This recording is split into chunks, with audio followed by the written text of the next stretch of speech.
So, are we going to start this thing? It's like 8:04 now. I mean, seriously.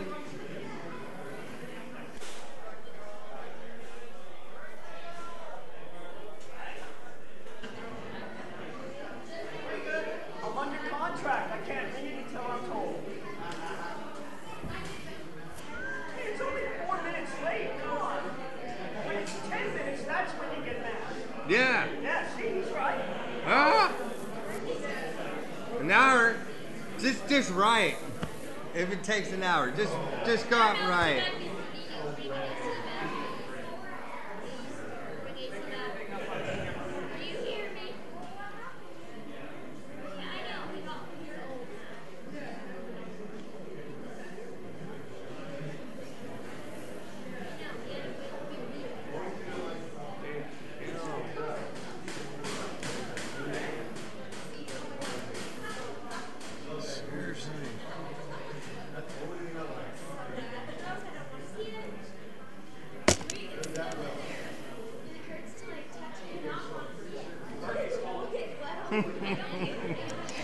It's always Sparky's fault.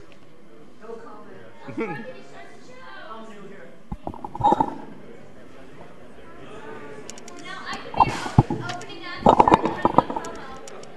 Nah, we're good.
Disturbs my slumber.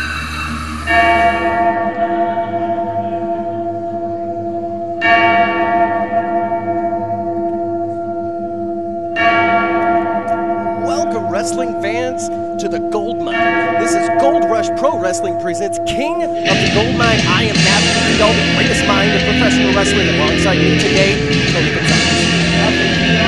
Matthew Friel is an absolute honor to be sitting next to the greatest mind in professional wrestling, a legend among managers here in NorCal Wrestling. But tonight, Gold Rush Pro Wrestling continues its annual royal tradition of crowning the King of the Goldmine. That's right, 8 wrestlers are going to battle it out here tonight to honor the rights and privileges of being crowned the King of the Goldmine. And of course, we have that mystery opponent, that mystery competitor here today as well. 7 have been announced. We don't know who the 8th person is.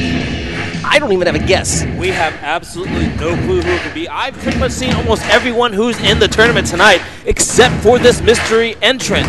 But the 8 men that are participating in the tournament, the winner takes full control of our next event, the 6th Golden Rule, which takes place October 20th at Ingrid B. Lacey Middle School right here in Pacifica, California. This is shaping up to be the most important night of the year for Gold Rush Pro Wrestling. And I'm jazzed up. I'm excited. I'm sitting next to someone I've never broadcasted with before. Don't let me down. I promise not to. Ladies and gentlemen, welcome to the Gold Mine in Pacifica, California, as we proudly welcome you to the King of the Gold Mine. My name is Bruno Beretta, your host and ring announcer, co-announcing with me, Josh Medeiros. Folks, we have an amazing show for you today. Our 2018 King of the Gold Mine. We have an amazing show for everybody and some familiar faces coming in for this year's tournament, along with the bad boy Bose LeGrand, Derek Slade, along with Mr. Primetime, and even Ethan White. That's right, we even have last year's winner, Lord Luxury himself, competing tonight in tonight's tournament. So we have an amazing roster, so I want to make sure that everybody in today's show makes as much noise as possible. Bang on those barricades, scream at the top of your lungs, because we're getting our first match started right now. The following contest is the first round in our King of the Goldmine tournament, and it's brought to you by solely All Industrial Electric. Your referee for this contest, Steve Chavez. We are not wasting a moment, Tony. We're getting right into it. The first round match upon us. Introducing first. Oh.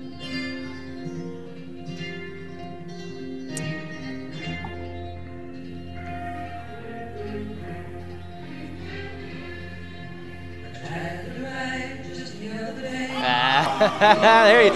My friend, my very good friend, Alexander G. Bernard, of course, accompanying to the ring his son.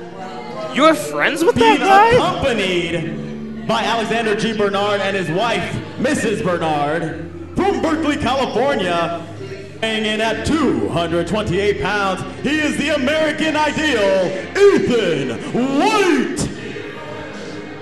Yes, I'm very good friends with Alexander G. Bernard. I was there a few cars behind him as part of the wedding party when he married Ethan White's mother, Mrs. Bernard. You're talking about one of the worst moments of Ethan White's life when the Alexander G. Bernard, well, I guess he's about to speak. I better just be quiet for now. You should. How do you do?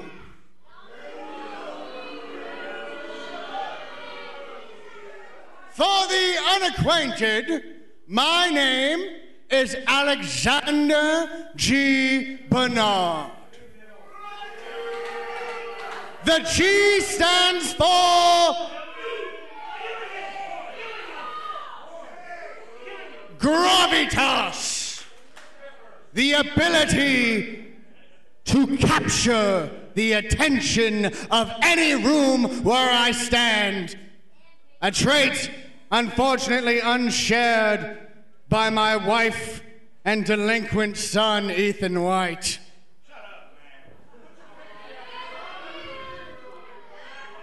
However, while this might be a trait which I possess by birthright, Ethan, you have been given such an opportunity, because when we win King of the Goldmine, that means together we will be able to control the next Golden Rule show. Which means finally, you can stop being such a disappointment. And finally, we were all thinking it. He's gone. Don't say his name. Don't say his name.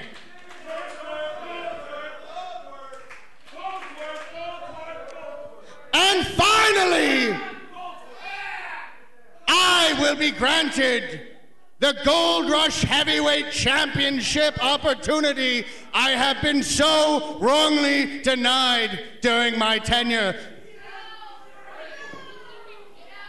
Together, son, together we can achieve greatness. Good luck, sport.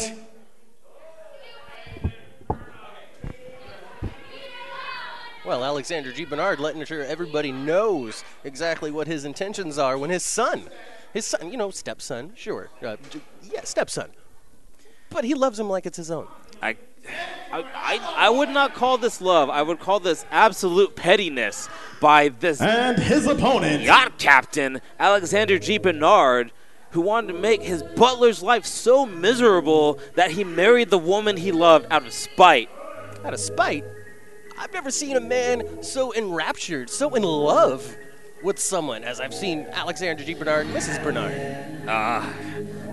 Anyway, getting on to our next participant here, as you see, former Gold Rush Heavyweight Champion MPT leading his charge to the ring. Being accompanied by Mr. Primetime NPT from Santa Cruz, California, weighing in at 208 pounds, he is the total package, Derek Slade. And you see Derek Slade there in his hand. He has that golden horseshoe. He won it, he scaled the ladder. He retrieved it from the ceiling, and he has earned his right to pick a championship match at any time for any championship here at Gold Rush, whenever he decides.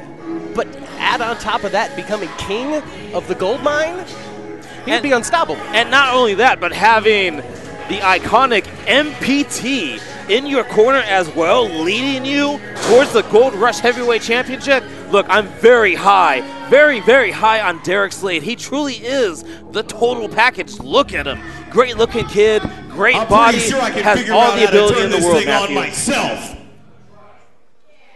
So let me tell you guys, we're the king of the gold mine. Cameraman, hop up here real quick, just so I can let you know. Hop over here. We got to get the high-profile shot in so everybody can take a good look at the next king of the gold mine. So AGB, we don't care about moms. We don't care about dads. We don't care about brothers, sisters, mothers, and dads. What we care about is the man.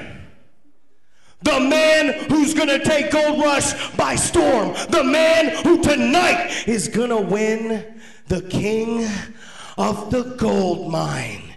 Because tonight you're looking at the total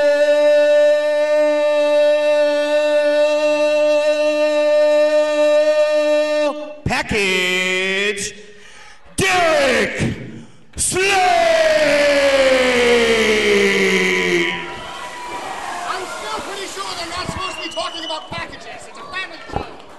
You're right, AGB. But he is the total package. It is something that he's earned through his career here in Gold Rush Pro Wrestling so far. He proved himself when he came up through the APW boot camp here at the Gold Mine. That's correct. And the total package is a nickname that he earned even through training. He is a complete specimen in that ring. I have seen Derek Slade rise from the very bottom, dark matches, openers, to become an absolute superstar in the making, Matthew Theall. Just look at him. He just looks like a star. He does look like a star. But I'll say this. Ethan White is tough. The brother of the Golden Boy, Dylan Drake, the inaugural King of the Gold Mine, who actually defeated that man over there, MPT, to win the inaugural King of the Gold Mine. Ethan White has the bloodline that can lead him to the top. He's tough. He's super strong, and he's not going to take any kind of shenanigans like that. And as you can see. Well, of course, Ethan White starting off hot. A couple of great shots right to the face of Derek Slade, who right away goes through the eyes. You have to expect that to be happening time and time again with the coaching that he's received from MPT, Mr. Prime Time. Absolutely. MPT, the man is no slouch. He has been everywhere. He has been around the world twice and back. Ethan White displaying the strength, slamming Derek Slade right down to the center of the ring. Slade, though, quickly escaping, rolling out of the ring, taking a break, taking a breather. I gotta say, this is a tough one for me. I want to see the Bernard family soar and succeed. But Derek Slade, he's got everything that it takes to be king. If I can interrupt you for a second, how can you call them a family? I mean, Ethan White, AGB has been making Ethan White's life a living hell for almost an entire year. This is ridiculous. They are little of a family, if you ask me, Matthew Theall. But look at, oh no. Oh, Ethan White stopping, saving his stepfather. But no, he's coming out anyway. Oh my God. He's taking down both Alexander G. Bernard and Derek Slade on the outside. And you know that had to feel real good to Ethan White. You know he's been wanting to get his hands on AGB for the longest time. Fortunately, AGB using the farther card to his advantage. AGB is just, you see that kick from MPT on the outside behind the referee's back. That could be it. This one could be over in a countout. Derek Slade. Referee. There we go. Referee Steve Chavez had his back turned, did not see the super kick that Ethan White took from MPT. You can see Slade trying to go out just a moment ago to continue the assault. MPT stopping him, telling him to win by countout. That's right. You see Slade posing right there, showing off his impressive physique to our Gold Rush fans. He's coming over to this side now.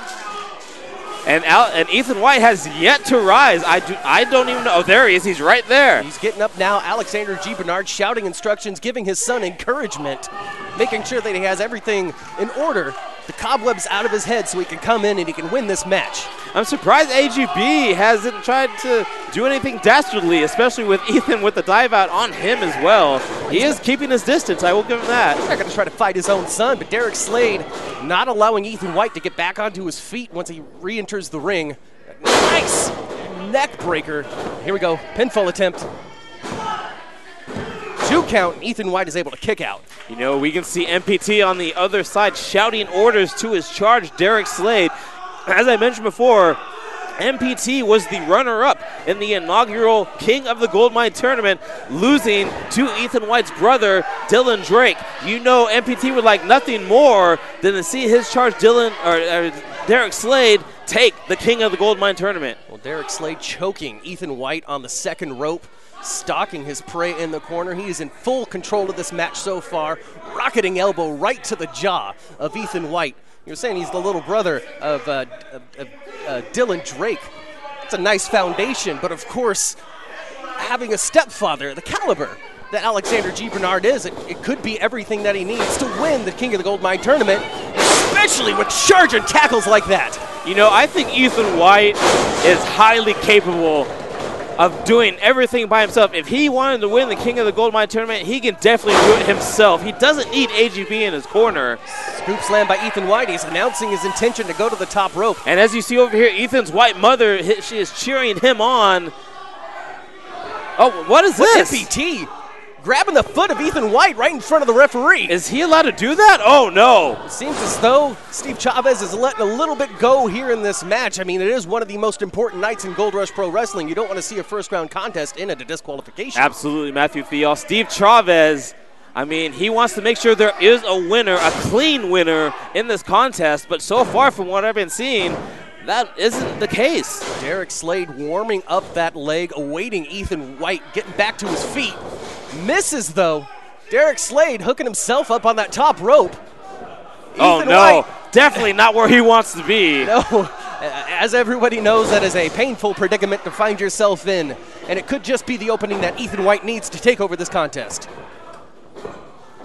White now with Derek Slade up on his shoulders, coming down with a Samoan drop. It was a little ugly there, but extra impact. Derek Slade grabbing that bottom rope with a little bit of assistance from MPT, and Alexander G. Bernard is beside himself. Ethan White, a little worn out. Derek Slade tried to escape that Samoan drop, but was unable to. And now Ethan White right back on top. Oh, no! Slade shoving Ethan White right into the referee. Steve Chavez down and out, and you can see MPT, he's got that golden glove on. Oh, what's MPT planning to do here? He's right behind Ethan White, who cannot see him. But look out, here comes AGB. AGB right behind. Look at him, he's trying to protect his son. He's stopping MPT. He's trying to pull that gauntlet right off the hand of MPT. I can't believe what I'm seeing. MPT now weaponless. Tossed over the top rope by Ethan White, down and out. AGB now, he's got that golden glove. Oh, whoa, he's handing it. He's handing it over to Ethan White. Hey, Ethan White doesn't need the golden glove to win this, He might not need it, but that's a great and easy victory. That is the Bernard way. Look. Do it, Ethan. The Ethan White I know is honorable and is more than willing to fight without weapons like a golden glove to achieve his goals. But he's doing the right thing. No! Yeah, there you go. He just decked his own stepfather. Oh, look out. No, Derek Slade now, roll-up attempt. The referee, Steve Chavez, still down and out. Wait a second. Out of position. Hey, hey! With the bottom rope as well, Derek Slade steals one. Your winner by pinfall and advancing to the next round, Derek Slade. Derek Slade taking advantage of the distraction that Ethan White gave himself by knocking out his own stepfather in the middle of the ring. And now he walks on to round 2 of this King of the Goldmine 8-man single elimination tournament. And you've got to believe that AGB, once he regains consciousness, is going to be quite displeased with his son. The person who should be the most displeased is Ethan White.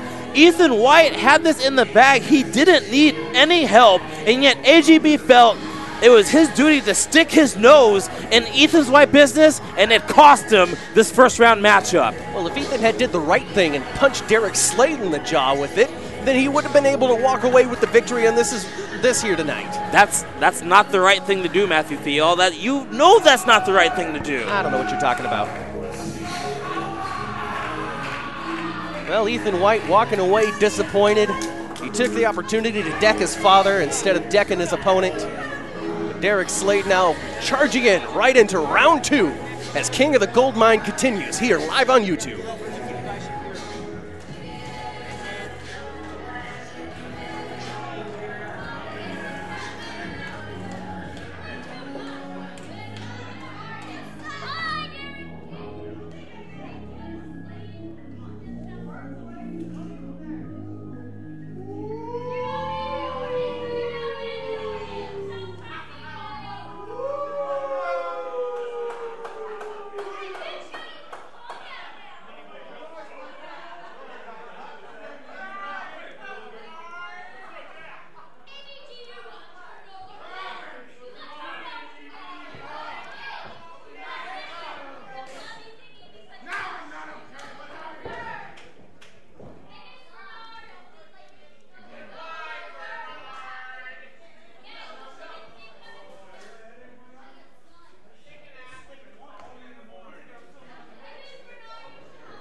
What a crazy way to start tonight's show, folks. But without further ado, we're going to get into our next match, but we're going to change up things a little bit with a different match.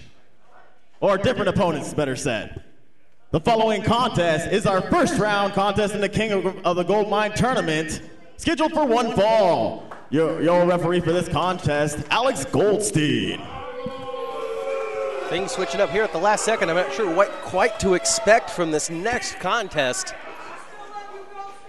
Alex Goldstein, the most beloved referee in Gold Rush Pro Wrestling, has the honor of officiating this next contest with one of my absolute, well, I wouldn't say he's my favorite, but I do love watching this man wrestle. Well, he's my favorite.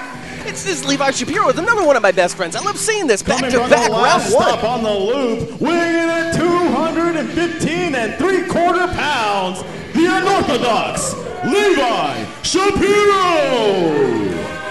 Levi Shapiro is a man who finds himself at a bit of a crossroads. Just a few weeks ago, Cut the music. Got something to say.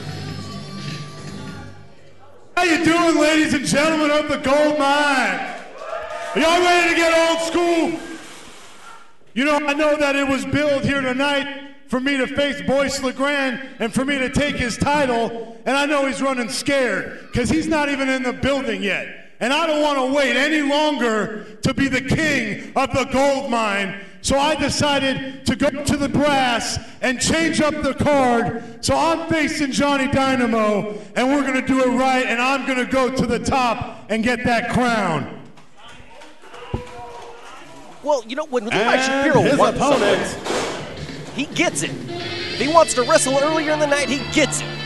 That's why he's one of my very good friends. Of course, as you were trying to say a little bit ago, he was on the opposite end of a little bit of a dysfunctional situation. A lot of dysfunctional situation. And now he's found himself in another one because he's facing the king, or not the king, the Iron Man of the gold mine, the man who could be king, the Filipino Dream, Johnny Dynamo. Gold Club, weighing at 232 pounds, he is the Filipino Dream, Johnny Dynamo. Well, of course, the Filipino Dream already has a royal taste in wine, always bringing out a fabulous red to the ring. But Levi Shapiro is, like you said, he's at a crossroads. He's at the perfect opportunity to show that he's not only a master tag team technician, but also one of the most well-established singles competitors, one of the best ground and pound guys that you have. here at the Gold Rush Pro Wrestling roster. And he doesn't need a tag team partner. He doesn't need a manager, as much as I'd like to be out there with him here today. But he doesn't need that. He's going to show everybody here today when he takes out Johnny Dynamo. You know, if I remember correctly, at the beginning of Levi Shapiro's career, he was a singles wrestler, and not only a singles wrestler, a champion who won multiple champions throughout different promotions. And yeah, he's been doing the tag team thing for a long time now. But now he's on his own, and now he's looking to become King of the Goldmine, but he has quite the roadblock in front of him in Johnny Dynamo. If anybody is going to be able to take out a roadblock, it is Levi Shapiro, one of the most masterful technicians there in the ring, and a tackle to prove it, knocking Dynamo right off of his feet. Coming in, backing off from that fist, though. See, Levi Shapiro, he wants to wrestle a clean match. He wants open fists. He wants holds broken when ropes are grabbed. He wants everybody to listen to the referee. What? You're talking about Levi Shapiro, right? Yeah, have you never watched him wrestle before? I've watched plenty of Levi Shapiro matches. Trust me, I've watched plenty. A tackle by Johnny Dynamo, taking Levi back down onto the mat. Kind of going move for move, hold for hold so far in the opening moments of this contest. Again, we are here in round one of the King of the Goldmine tournament. As you can see, Johnny Dynamo trying to get into Levi Shapiro's head by using his claw hold there, his claw hold pose. Of course, Levi Shapiro, a master of the claw. I've never seen a more dangerous claw since Baron von Raschke. Well, if there's one thing that you don't want to do is just try to irritate and make Levi Shapiro mad, because that's when the technical aspect of his wrestling breaks down and he starts to beat you up. Of course, Dynamo able to reverse Levi Shapiro into the corner and just blow after blow after blow, trying to weaken his opponent. Levi showing his strength there. Some people might be surprised he was able to hold on to the ropes. Oh, Dynamo, huge back body drop, leaving Levi Shapiro down. Hey, cover. Dynamo is surprisingly strong. Just look. He's very, very strong, and he just is very deceptively quick as well. He's really very greatly well-rounded is Johnny Dynamo. The man can really do it all. But Levi Shapiro can pick you apart. He can find that spot that's been exposed, and now he's got that claw right on the forehead of Johnny Dynamo. And you know Johnny Dynamo, he can feel the pressure just caving in his skull. Just like you can hear the bones cracking as Levi Shapiro just vices down with that grip, but Johnny Dynamo able to get the ropes. There you go. Like I said, he listens to the referee. He breaks the hold when Johnny Dynamo grabs the bottom rope like a coward. And of course, Levi Shapiro now with that snapmare takeover. He's choking Johnny Dynamo, but you cut off the air supply. You got to mix up that offense. That's not a legal maneuver. That's not a legal maneuver. It's a chokehold. Well, when you're dealing with a lethal weapon such as the surgically repaired hand of Levi Shapiro, anything is legal. Surgically repaired? Yeah, that's why he protects it with that glove. I guess that makes sense. Elbow to the dome of Johnny Dynamo. Levi Shapiro, knife edge chop in the corner. I felt that. You can hear the sound just ricocheting off the walls here at the Goldmine. Levi Shapiro now setting up Johnny Dynamo in the corner. Dynamo now with the up and over. And a deep arm drag hanging on to that arm lock. That's what I was telling you before, Matthew Theo. Johnny Dynamo, well-rounded. Hey, he can be just as technical, if not more technical, than Levi Shapiro. Ooh, I hope Levi doesn't hear you say that. I hope he doesn't either. Johnny Dynamo, big belly-to-back suplex. The strength of Dynamo on display. Levi Shapiro's got several inches on Johnny Dynamo. It doesn't matter the size of the man across from Johnny Dynamo. Johnny Dynamo is going to put everything into his effort, including this beautiful set of elbows. That's 3, 4. Going to the well one too many times. Levi Shapiro always aware of what's going on in that ring, and he wasn't going to take that 6th elbow. Usually Johnny goes for about 10 elbows, but Levi Shapiro's obviously been watching his tape, able to roll out of the way, but still not out of danger just yet. And of course, the toughness of Levi Shapiro, too, able to take elbow after elbow and still keep enough sense to do a jawbreaker, the caliber that Levi Shapiro just gave to Johnny Dynamo, and the attack doesn't stop. Levi Shapiro doesn't waste time yelling at his opponents or yelling at the audience. That's right. Levi Shapiro Oh, man! Coming off the middle rope with a stomp right to the forehead of Dynamo. Going for the cover now.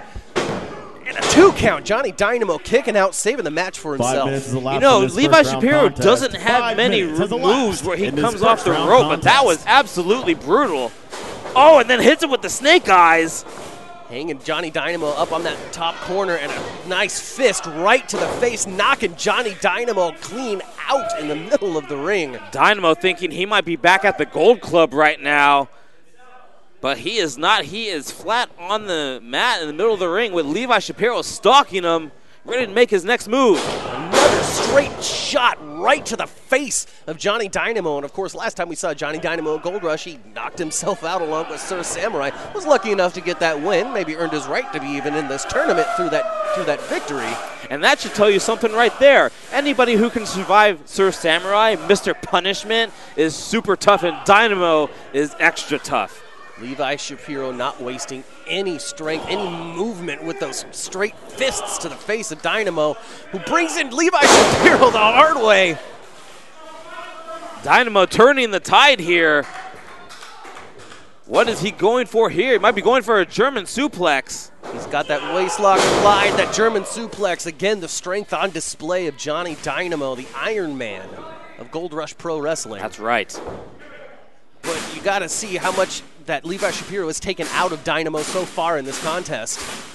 Both men struggling to get back to their feet. This crowd, Dynamo absorbing the energy from this crowd, who is squarely behind him in this contest. Dynamo got Levi Shapiro trapped in that corner, sending him across the ring. Dynamo charging in. Levi able to get the boot up just in time. Shapiro now scooping up Johnny Dynamo and again hanging him on the corner. Snake eyes to the middle ropes. Of course, now Levi Shapiro signaling. He could feel it. It's coming up. It's ending. He's measuring Dynamo. He's measuring Dynamo for that claw. That surge of adrenaline coursing through the veins of Levi Shapiro. If he can get this vice grip onto the head of Dynamo, it's all over. The spirit of Fritz von Erich, the spirit of Baron von Raschke is surging through that claw of Levi. Wait a second. Uh-oh. I know that music. That's Boyce LeGrand's music. And there they are! The reigning Dynamite Division champion at over 1,338 days and counting. Boyce LeGrand is here. Levi Shapiro totally distracted by Boyce LeGrand and his manager, Lucian Delight. Johnny Dynamo now, though, he's got Levi. He's rolling him up. They got him! Dynamo stole it! He stole it right from under Levi Shapiro's nose! Your winner by pinfall and advancing to the next round of the King of the Goldmine Tournament, Johnny Dynamo! Levi Shapiro chasing the bad boys right out of here. Levi Shapiro was literally seconds away from victory when the bad boy Boyce LeGrand made his presence felt, and you see the end result. The Filipino Dream. Johnny Dynamo advances to the second round of the King of the Goldmine Tournament.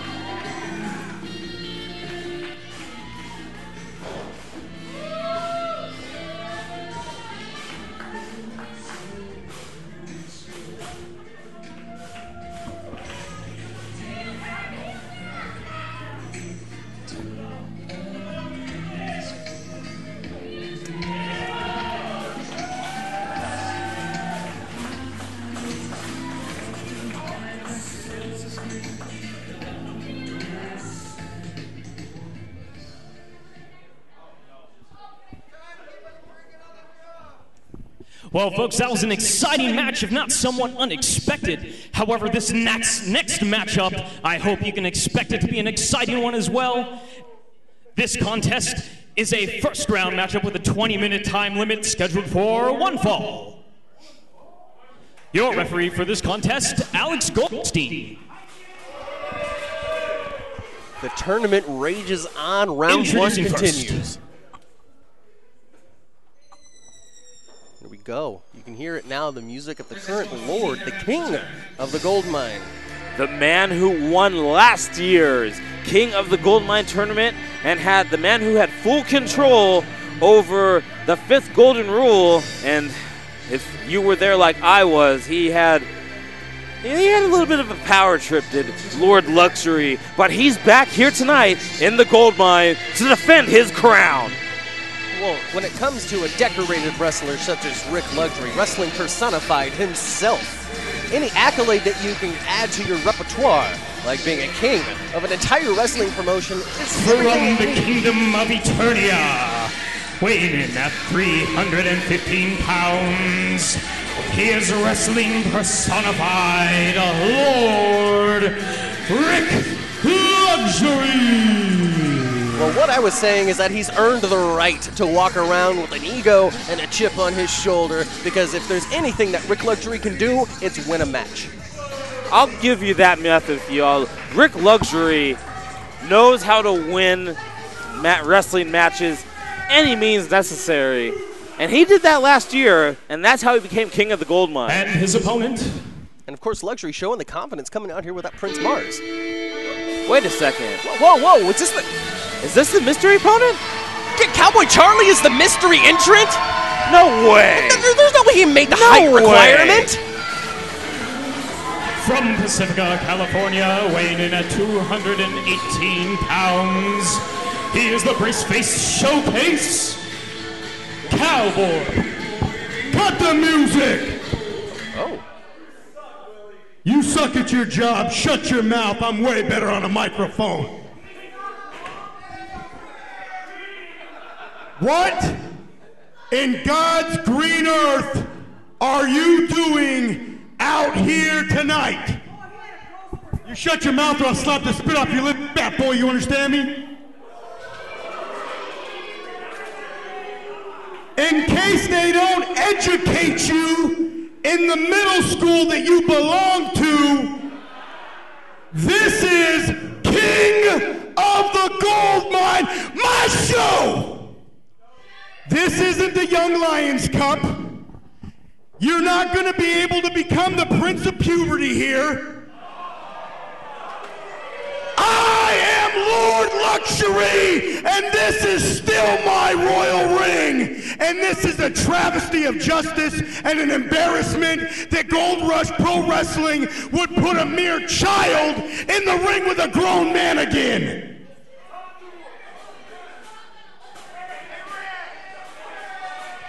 If your mother didn't whisper something to me in the crowd saying she would make my night last show, I would have broke your neck in the center of this ring. She owns Babyface Boxing. I told her she can go a couple rounds with a champ.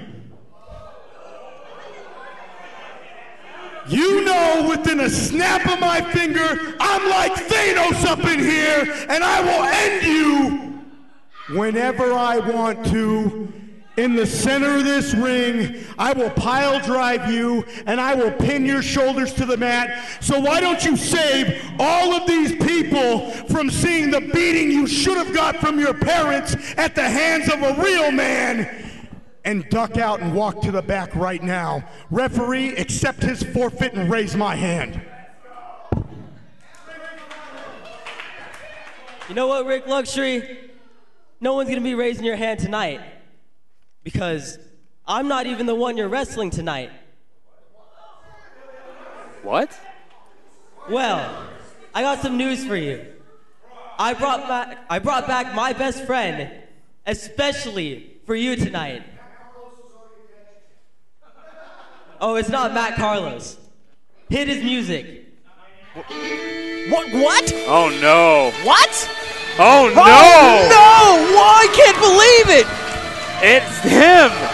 Drake Frost is the mystery entrant of this thing here tonight. The force of the NorCal Corral, weighing in at 330 pounds, he is Big Dalton Frost. A living, breathing force of nature. Dalton Frost, who has a bit of a history with Rick Luxury, has returned to Gold Rush Pro Wrestling, and he is the mystery opponent of Wrestling Personified, Rick Luxury. I can't believe this, Matthew. I cannot believe what's happening right here in front of us, right here live at the Goldmine, King of the Goldmine tournament. Charlie, we expected Charlie to be the mystery entrant, but no, it's Dalton Frost, the Hangman himself, big Dalton Frost. Rick Luxury has a mountain to climb here tonight if he wants to retain that King of the Goldmine accolade. And Rick Luxury's mood has completely changed. Here we have a man who thought he was going to be beating up a 15-year-old boy, and now he has to face this human polar bear, Dalton Frost. I am nearly speechless, but I cannot be. They told me in my contract I have to talk all night, so I'm going to do that for y'all here today. But I don't know how Rick Luxury is going to be able to even take Dalton Frost off of his feet. Maybe through tactics like that. Stepping onto the foot, Rick Luxury does, but Frost showing the power behind each and every one of his motions. Look at the look on Lord Luxury's face. Look at his eyes. He has seen the devil himself, has stepped in front of him. Luxury tried tackle after tackle, but can't quite get Frost off his feet. It only took one. Frost didn't even need to run for that one. He took like barely a step. Frost just running through the current king, Lord Luxury, scooping him up and slamming him down. Frost now coming off of the ropes, a huge running elbow. Oh, and a forearm. Dalton Frost has absolutely taken it to Wrestling Personified Rick Luxury. Now, these two faced off inside the Goldmine last year. Rick Luxury was victorious, so you know not only does Dalton Frost have the driving force. Charlie just threw Rick Luxury back in the ring. He can't get involved like this. What is with all those outside interference taking place tonight? Oh, God! Oh, the huge Hangman's Lariat! This is it. This is over, Tony. It's done. He didn't count the 10. Dalton Frost. Dalton Frost, your winner. Ladies and gentlemen, here is your winner, Dalton Frost. Lord Luxury has been eliminated from this tournament. There is no way he's going to continue his reign as King of the Goldmine. Dalton Frost with the absolute thrashing of Lord Luxury. And just like that, Dalton Frost moving on to the second round of the King of the Goldmine tournament. Could you imagine King Frost? I think that I might have picked a favorite now that Levi Shapiro and Ethan White have been eliminated from this tournament. Dalton Frost has everything that it takes to go all the way to the finals and be crowned king. And of course, take control of our next show on October 20th, the 6th Golden Rule. And it looks like Rick Luxury won't be in control of the 6th Golden Rule, but it does look like he does have something to say.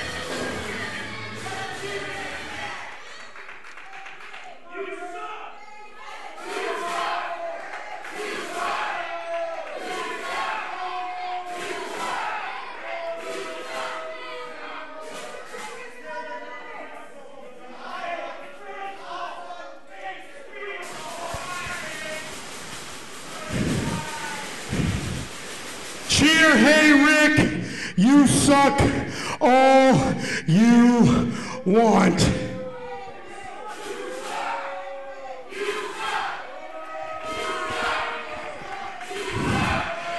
This is one of those moments, and for any of you marks out there, maybe you've seen this on TV before.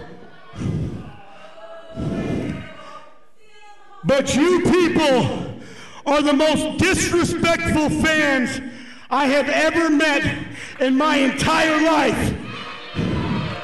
No. This isn't one of those promos. For almost 20 years, I have done everything so that when you walk through those doors and you pay your $10 to $50, you get every dime worth of your money when I'm out here. Whether it's cheering me, booing me, just watching me get my ass thrown around here, or me putting the boots to somebody, I give you every ounce of blood, sweat, and tears that I have in me so that you people can go home satisfied. I don't go home to my kids. My daughter's birthday was tonight, and I'm here for you people. And this is what I get from you? Hey, Rick, you suck. How about this? Hey, Gold Rush, I quit. What? Rick Luxury just quit? No way! He's way! He's had enough of these people. He's not even going to the back. He's leaving the building entirely. He is walking through the crowd here at Gold Rush Pro Wrestling personified Rick Luxury has just quit Gold Rush Pro Wrestling. He's done. He's out of here. Luxury's not coming back. I don't believe what I just saw. This is unreal. Unreal. The former king of the gold mine just blaming all of the Gold Rush fans for this. He's out of here. Seems as though Sparky's with it.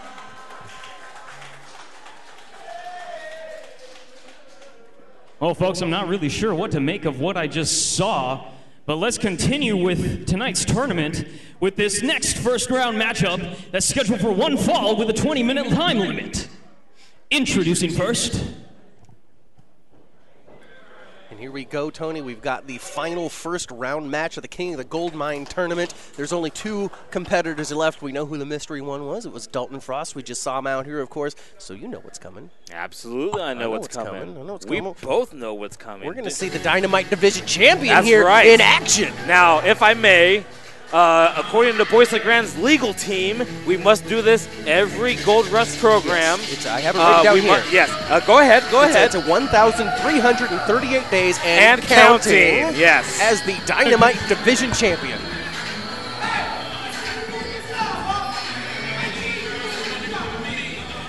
Being accompanied by his manager, Lucian Delight, from Vallejo, California, weighing in at 218 pounds, he is the current, reigning, defending Dynamite Division champion. He is the bad boy, Boyce LeGrand. The bad boy, Boyce LeGrand, like we just said, Dynamite Division champion for over 1,337 days, because it's been 1,338, so that's over 37. Stay with me here, Tony. Now, what do you think? What do you think? He's got a huge challenge in front of him here today. We know who his opponent is, Will Hobbs. Absolutely, Will Hobbs. the epitome of willpower, who just a few months ago made his return here to Gold Rush Pro Wrestling and targeted that man, the Dynamite Division champion, Boyce LeGrand. But what Boyce LeGrand has that Will Hobbs doesn't is that man standing alongside him right there, the bright Lucian Delight. Absolutely, Lucian Delight, the manager of champions and the champion. The champion. The champion at 1,338 days and counting. Yes, That's right. Yes, that's about all the respect that I'm going to give him, though, over that ugly assault that he gave Levi Shapiro alongside Lucian Delight. And, of course, the newest member of the Bad Boys. I'm not sure that there's still the West Side connection or not, since the classic connection isn't there. That is over, and now Boyce is once again on his own, with Lucian. With Lucian, and, of course, Maple Gramps as well, who's not here with us tonight. That's right. From what I heard, she's out training. She's getting ready to make her in-ring debut in a few months, from what I've heard. So she's out training, learning the lessons she's learned from the bad boy, Boyce LeGrand. And when it comes to making friends, like, I would appreciate maybe a little more love for Levi Shapiro. But, Boyce LeGrand and Lucian Delight, they seem to know what they're doing. Oh, Boyce is the man who's been around over 20 years, and he definitely knows what he is doing in that ring. He does know what he's doing in that ring. He is a legendary wrestler here at Gold Rush. And, intimidating the ring announcer. Might not even let him get the announcement out. And introducing his opponent from East Palo Alto, California, weighing in at 290 pounds, he is Willpower, Will Hobbs. Will Hobbs coming off of a horrible, just a disgusting beating at the hands of the champion Sin. Just a few short weeks ago, right here live at the Gold Mine, in that no disqualification Gold Rush Pro Wrestling Heavyweight Championship match, in which he was attempted to get put through a table several times. The table didn't break, and we all know how much more damage that does to somebody than if it were to splinter out from under you. That's right. You know that's at the back of Will Hobbs' mind. Oh, what's this? I don't know what you think you're doing out here, but you get him back, bruh. Get him back. When you are the longest reigning Dynamite Division champion of all time at 1,338 days and counting, you don't step in the ring with just any chump. You are not who boy signed up to wrestle tonight. Get him out of here. Get him out. Get him out. Get him out. He's your opponent now, so deal with it. Lucian Delight demanding that Will Hobbs be disqualified from this contest for not being Boyce LeGrand's originally scheduled opponent. I don't think that's going to happen. I don't think that's going to happen either. We need to see this tournament go through. We need to see a winner each and every single match. A clear-cut winner.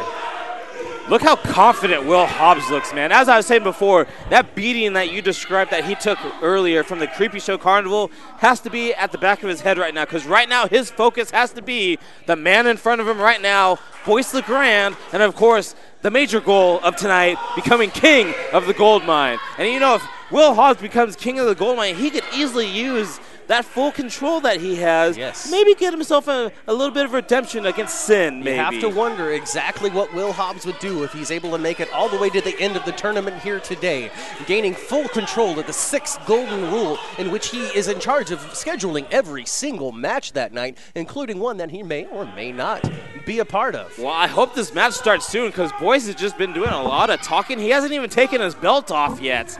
I mean, Boyce trying to stall as much as he can, but the bell has to ring eventually. You say that he's stalling. Boyce LeGrand is always somebody that's been working under his own time frame. He takes his time. He only wrestles a match when he's ready to wrestle it. And when you've been in this business as long as Boyce LeGrand has, and you've seen everything that he has seen, you're more than welcome to have that privilege, to take your time. He's a champion. A true pioneer of independent pro wrestling here in Northern California. Boyce LeGrand, nearly synonymous. Of course, he is a Hall of Famer here in NorCal, if I'm not wrong about that, am I? Absolutely. He was just inducted last year, or maybe 2 years ago. I don't remember, but he was inducted into the NorCal Hall of Fame. In fact, just a quick tidbit, my very first independent wrestling show that I went to, Boyce LeGrand was in the main event.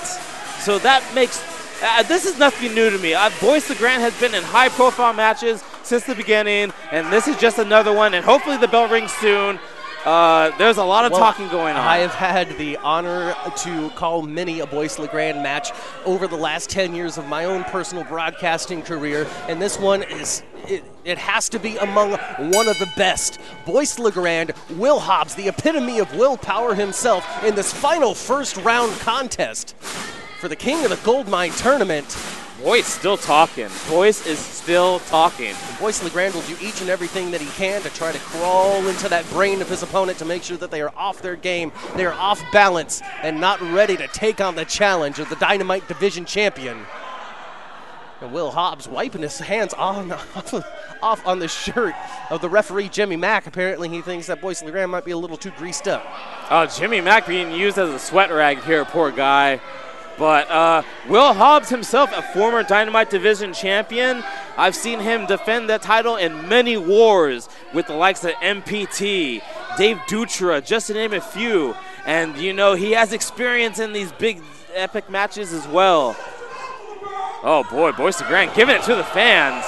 Just a ton of experience. I said that I had the honor and opportunity to call many a Boyce LeGrand matches. I've also had an opportunity to call many a Will Hobbs matches as well. I saw his debut. Exactly. When it came to aligning himself with the boss Derek Sanders, when it comes to his deep rivalry with Dave Dutra years ago, and of course carrying on the Dynamite Division Championship, challenging for the Gold Rush Pro Wrestling Championship here at the Goldmine.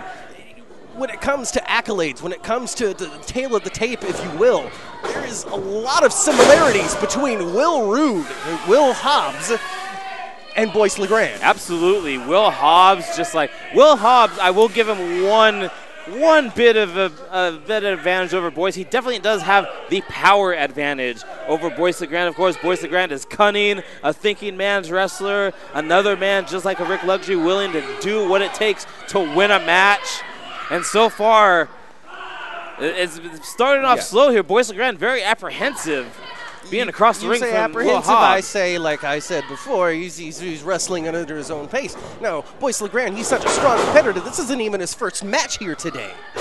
Here at Gold Rush, yes, but it's not his first match in the 24-hour period. That's right. But Will Hobbs taking it to Boyce LeGrand right now. Will Hobbs tired of waiting. He's pulled Boyce LeGrand right into this big hip toss. Sending Boyce LeGrand down to the mat, overpowering Boyce LeGrand with that inverted atomic drop and a well-placed shot to the jaw. 3 of them now. And tilting, swirling around, adding that extra momentum, going for the cover. Only a 2 count here in this match is fully on at this point. Here we go. Will Hobbs turning up the heat, picking up the pace. Will Hobbs showing off his power. Stalling vertical suplex. The height of Boyce LeGrand having his feet almost touch the rafters. And so much power with that vertical front suplex. Sending Boyce LeGrand ribs first into the mat. And Lucian Delight coming to check on the condition of LeGrand. He might have a broken rib or 2. I mean, he landed like belly first from that vertical suplex, which Will Hobbs took forward. Well, if there's anything that you cannot argue about Will Hobbs, it's the power game that he brings, like you just mentioned a moment ago. When it comes for pound-to-pound strength, I'm not sure that really anybody even compares to Will Hobbs, except for maybe the Gold Rush Pro Wrestling champion himself, Sid. Absolutely, and you know, Will Hobbs, if you follow him on his social media, you see him in the gym almost twice a day, pumping iron, just lifting as heavy as he can. Boyce LeGrand still on the outside. Jimmy Mack forced to count.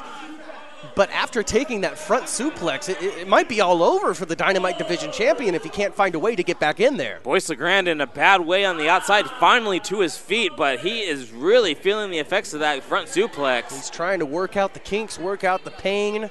Of course, when it comes to winning matches, when it comes to being crowned with greatness, such as being crowned the King of the Goldmine, it is not an opportunity that Boyce LeGrand is just going to throw away. With a little bit of encouragement by his manager, Lucian Delight, Boyce LeGrand, he's found himself in there with a newfound sense of seriousness. Fewer words and a lot more emotion. Boyce LeGrand, Will Hobbs, first round contest for King of the Goldmine. Each wrestler measuring each other up. Well-placed kick right to the chest of Will Hobbs, and a thundering forearm. You could see that Boyce LeGrand, he's favoring that right shoulder. That might have been a little bit more damage in this first to the round shoulder contest, than the 5 ribs minutes than we have elapsed. originally had expected. Yeah, that's right. Boyce LeGrand, he's fighting in there with all he's got, but you can just see on the look on his face says it all. He is in absolute pain. It's tough when you're a right-handed striker like Boyce LeGrand is, but when it comes to vertical leaps and standing drop kicks, a beautiful display by Boyce LeGrand. If the upper body ain't working, let's go for the lower. Yes, but Boyce LeGrand might have done more damage on the landing from the drop kick. He landed pretty hard on the side of his body, hurting that shoulder again. Oh, you know, that Snapmare probably didn't feel very comfortable either. Snapmare take over. He's got that chin lock applied onto Will Hobbs. Boyce LeGrand has taken this opportunity to slow things down. Boyce LeGrand bringing it back to his pace, trying to survive this first round matchup against Will Hobbs. Keeping Will Hobbs down and out, elbows to the forehead, going for that lateral press cover. Only a 2 count. You got to wonder if he hooked that leg, then maybe he would have gotten the 3. He's got that back headlock applied onto Will Hobbs, trying to cut off the air supply just a little bit, making it hard for his opponent to breathe. And of course you can see that he's using the left arm, that undamaged shoulder, to really apply that pressure. And then a handful of hair brings Will Hobbs right down to the mat. Not exactly the most honest way, but effective. LeGrand, you can see the pain he's in his absolute face. agony right now. He might have a separated shoulder, Matthew Theoff. But if there's anybody that can work through that kind of pain, work through an injury, It's Boyce LeGrand, your Dynamite Division champion, who still has the strength to send Will Hobbs into the ropes, who ducks the clothesline, coming from behind, rolling up schoolboy attempt here. That's only a 2 count. Boyce LeGrand able to kick out. Big clothesline by Boyce LeGrand, sending Will Hobbs right back down to the ground. LeGrand now another lateral press, only a 2 count. Will Hobbs kicking out. This match continues. And you can tell that shoulder injury is really affecting him. Usually his chops have a bit more zest to them, but that chop really may have just grazed Will Hobbs, and of course that clothesline may have not helped things either. Might have actually added more damage to the arm and shoulder. Boyce LeGrand just in absolute agony right now. Boyce LeGrand taking his time to ascend those ropes. Again, like you said, that injury to his shoulder on full display here so far. But LeGrand measuring up Will Hobbs. He can't quite seem to launch himself off of that top rope. Hobbs meeting him up in the sky. Headbutts by the Dynamite Division champion. Oh, God! Oh, and a throw by Will Hobbs, sending Boyce LeGrand clear across the ring. He nearly threw Will Hobbs into the first row. Almost all the way up and over and out of the ring. And both men down. Referee Jimmy Mack counting both men out. You have to believe, Tony, that the first man to his feet is going to be able to take full advantage. Absolutely, but as you can see, Boyce LeGrand already hurt. How is he going to be able to get to his feet? He's just absolutely just in pain. Will Hobbs is in less danger. Well, you can hear the Gold Rush fans firmly behind Will Hobbs. His willpower always front and center. And you got to think that willpower is what's going to push him to continue this match. And you see Lucian Delight over there showing concern over the bad boy Boyce LeGrand, trying to lead him along. And he just led him right into a clothesline, followed by another. Hobbs charging clotheslines onto Boyce LeGrand, ducks LeGrand's. Oh, Will Hobbs tasting boot with that super kick. Oh, 2.5. Will Hobbs kicking out at the nick of time. Boyce LeGrand connecting flush on the chin with that super kick.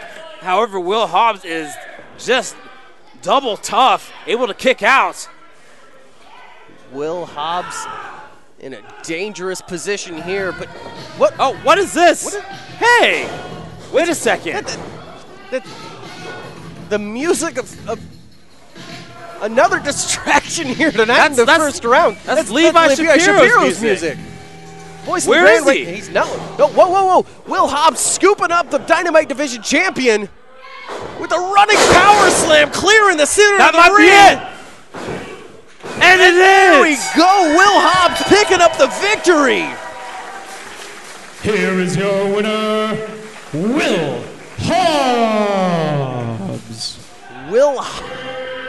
Will Hobbs taking full advantage of the distraction by Levi Shapiro's music. His music alone was enough to pull Boyce LeGrand off of his game, compound that onto a shoulder injury, and it's all said and done. Will Hobbs victorious here, moving on to round 2 in the King of the Goldmine tournament coming very soon. I think Levi Shapiro might have been the one pushing the buttons in the back, causing that distraction. But hey, all's fair in love and war. And Levi Shapiro got his revenge. Will Hobbs is your winner. Got to wonder about the condition of Boyce LeGrand, though. We got to get him to see a medical professional check out that corner. King of the Goldmine is going to continue here, folks, in just a few moments. Stay with us.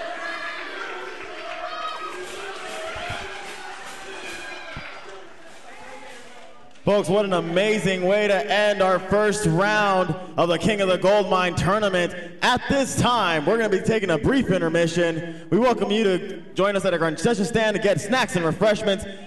Go to our merchandise table, which is now conveniently located right next to you, right here. Meet some of our athletes from tonight's show. Coming up, our second round and our finals for tonight's Gold Rush King of the Goldmine tournament.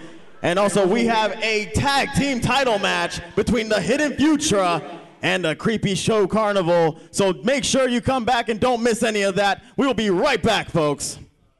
We're going to see a battle between two men who are both Grappler brand sponsored athletes. You see them on your screen there. I'm talking about Mike Matthews and B-Boy. Oh, it's going to be, to steal a quote from good old JR, it's going to be a slobber knocker. Absolutely. This match is going to be awesome. Ladies and gentlemen, the following contest is sponsored by Creepy Coffee Movie Time.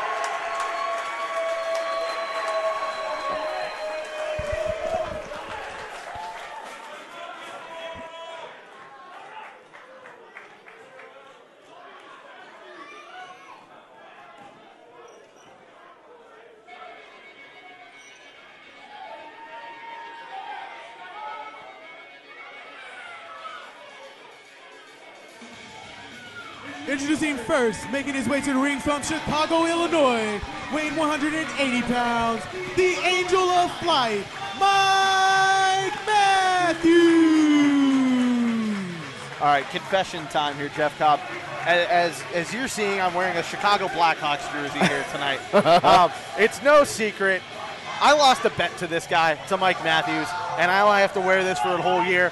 I'm not a huge fan of the Blackhawks. I'm actually a Sharks fan. Go Sharks! But, man of my word, Mike Matthews, you won the bet. The Cubs didn't make the World Series, and now I have to wear a Blackhawks jersey. You know, I was about to ask you about your choice of wardrobe over here. I want to know if you're pandering to Mike Matthews over here to get you booked in Chicago, but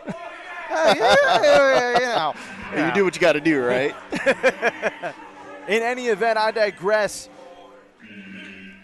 World-known athlete B-Boy's music has hit here in the Goldmine. This is a man you know. We both saw him as you were wrestling in the King of Indies tournament earlier this year. B-Boy, a competitor in that tournament. What was it like, Jeff, to be a member of that tournament? You know, to be a part of the King of Indies, it was such an honor. I mean, like, you can look at from top to bottom, nothing but A-list names on that. And one of them is coming out of the curtains right now in B-Boy. And his opponent, making his way to the ring from San Diego, California, weighing 200 pounds, the New Age Punisher, B-Boy!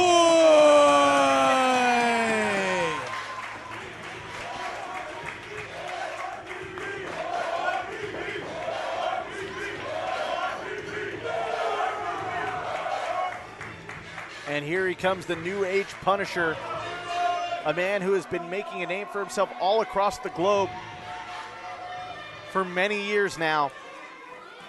Makes his debut here tonight in Gold Rush Pro Wrestling at the Goldmine. I think they're both taking off their Grappler brand T-shirts, and B-Boy has a punish. Ooh, he's about to lay some punishing on Mike Matthews. Well, the fans here tonight. And the fans are kind of split here. They don't know who they don't know. They're chanting for B-Boy. They're chanting for sportsmanship. Oh, sportsmanship. A sportsmanship chant. That sounded a little different, but sportsmanship. Oh, when B-Boy came out, they're chanting. They're doing a B-Boy. B-Boy. It is a catchy entrance theme. But I got to say, ladies and gentlemen, Mike Matthews, ever since he came out here from Chicago, he has found a new home here in the Goldmine. These fans here at Pacifica love this guy. He's had a few opportunities at the Dynamite Division Championship. He's been making a really big name for himself in the Dynamite Division. Has come up short every time when the title is on the line. Let's see if this is the first step back in the right direction for him. You know, Mike Matthews, you know, he's relatively a new name here in the NorCal scene, but he's been turning quite a few heads, man. Especially mine. I mean, he's caught my eye, and, you know. Maybe someday we'll see Mike Matthews and Jeff Cobb in the same ring? Hey. A little fantasy booking going on over here? I'm not gonna answer that. Okay. But I would definitely love to get in the ring with Mike Matthews. Angel of Flight gets, hey, he's going to be thrown a lot, so. Maybe take a tour of the islands? You know, not many people like the islands anymore, but. Well, I digress. B-Boy and Matthews into a standoff here to start things off as, again, you hear the chant of sportsmanship. B-Boy opting not to throw a chop into his opponent in that corner. Look at that, B-Boy touching gloves. Ronda Rousey needs to watch that. Got to always touch gloves. That's a sign of respect right there, and B-Boy's got a lot of it. Well, there's the top hand wrist lock from B-Boy. Matthews trying to get out of it. Unable to as B-Boy maintains control on that hold. See, a lot of people, they do that little flippy flip. No, B-Boy just says, hey, I'm going to wrench your wrist. Now Matthews trying to kip up. Ooh, that was fancy. Looked like he feigned the kip up and then threw a heel kick into it to break things up. I fell for it. That was a smart move by the veteran.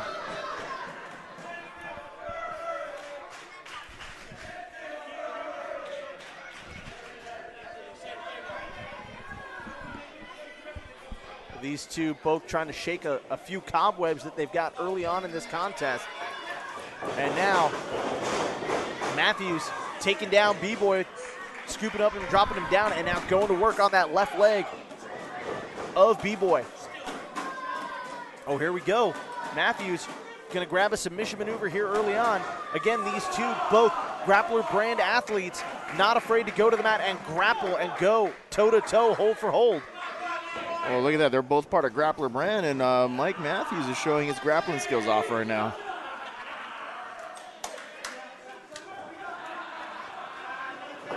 Now, Jeff, I got to ask you, you've seen both of these men a lot. I believe you and B-Boy cross paths? We actually have not. The only paths we cross is the Filipino gene pool.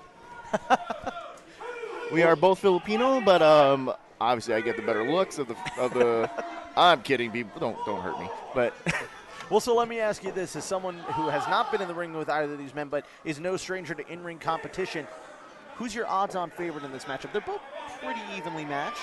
They are. I mean, they both have kick pads on. They both are bald and. Listen, I do not want to answer that question. I'm not gonna pick sides here. I am I am neutral.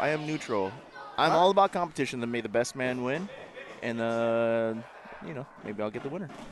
All right. Well, let's see. It looks like B-Boy need to take a moment, having some pains in his knee, maybe not able to compete, but he tells the ref, "I'm good to go." So it looks like this match continues. You're going to see a test of strength here between Matthews and B-Boy. Oh! And a drop kick by Matthews. Matthews up and over. Ooh! And a forearm finds its mark. Here goes Matthews. Oh! The Angel of Flight looked like he was going to take flight. Got cut off at the pass. Well, sometimes, you do all that high-flying stuff, the Angel of Flight, you crash and burn sometimes. And B-Boy, right, being the veteran that he is, said, Oh! Back, gone. Oh! I think the A's need to sign this guy, or the Giants. Wow, what a chop there from B-Boy. Matthews trying to get some separation here, but the New Age Punisher, oh my! Lifted him up. Oh. Could he be thinking of, Oh! There is no give. Oh! My spine is tingling right now. Ref, check on Mike Matthews, please. Good grief. B-Boy. Seems like those cobwebs he was feeling in his leg earlier have definitely subsided. Has lapsed in this contest. And now B-Boy content to go sit in the corner. Well, I mean, you can also win by count out. That's true. Unless he is trying to punish him. Matthews. How's he walking? How's he moving? He's very slow to get up. Referee already up to a count of 8. Matthews has only a 2 count in which to get back in the ring. There's a 9. Oh. And Matthews, realizing where the count was, jumps right back in the ring, but might have needed some more time outside the ring to heal himself up and get himself back in this. And now B-Boy. Oh, wrenching at the neck with his heels there. And now B-Boy gonna go to work, gonna try and put Matthews to sleep.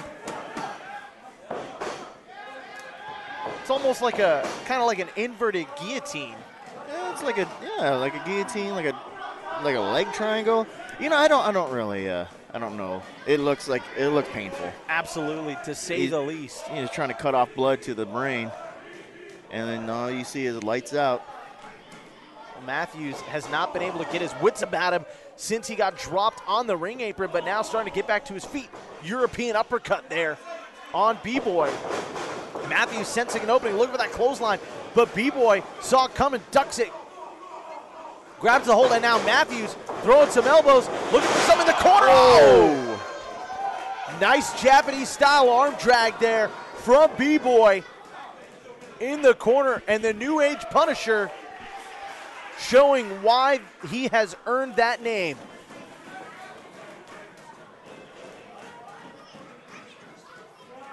I don't know, John. He's taking a couple drops like on that neck and back area.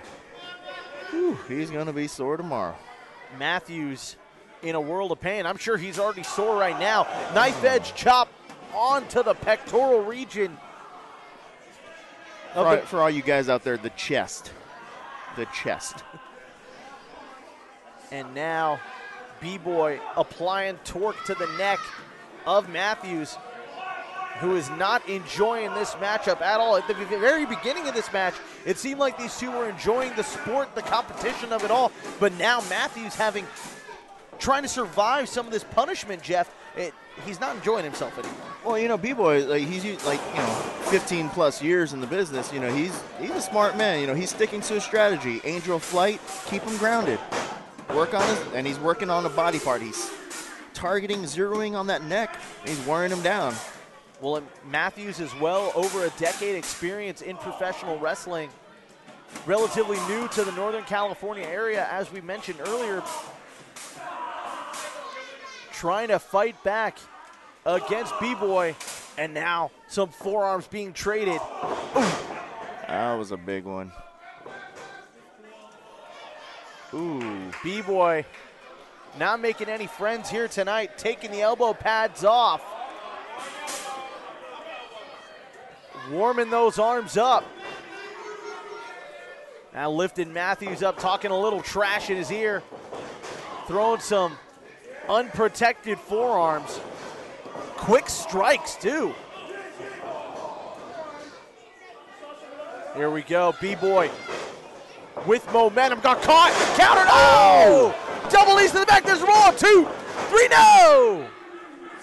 Matthews so quick, Cobb, almost got the victory there. Look at that. Look, was that a desperation move right there? Was he throwing a Hail Mary? It's giving him time to recover right now. Well, he's looking like Aaron Rodgers did on Monday night, but not quite able to get the same result, not able to get that victory there against B-Boy. Why you got to put down my Lions? I'm sorry, I didn't realize you were a Detroit Lions fan. I'm not. I like Lions. B-Boy into the ropes. Matthews follows him quickly. Oh, but wait, B-Boy. Oh! Oh, my God! 2, 3, no! I think that was a He just, javelined his head with that DDT from the top rope. Hello, face. This is Mr. Matt. And Matthews, though, still saying, I'm still in this. 10 minutes has elapsed in this contest. 10 minutes has elapsed. Bring me what you... Matthews saying, come on, keep bringing me what you got, because I'll take the best that you have and then some.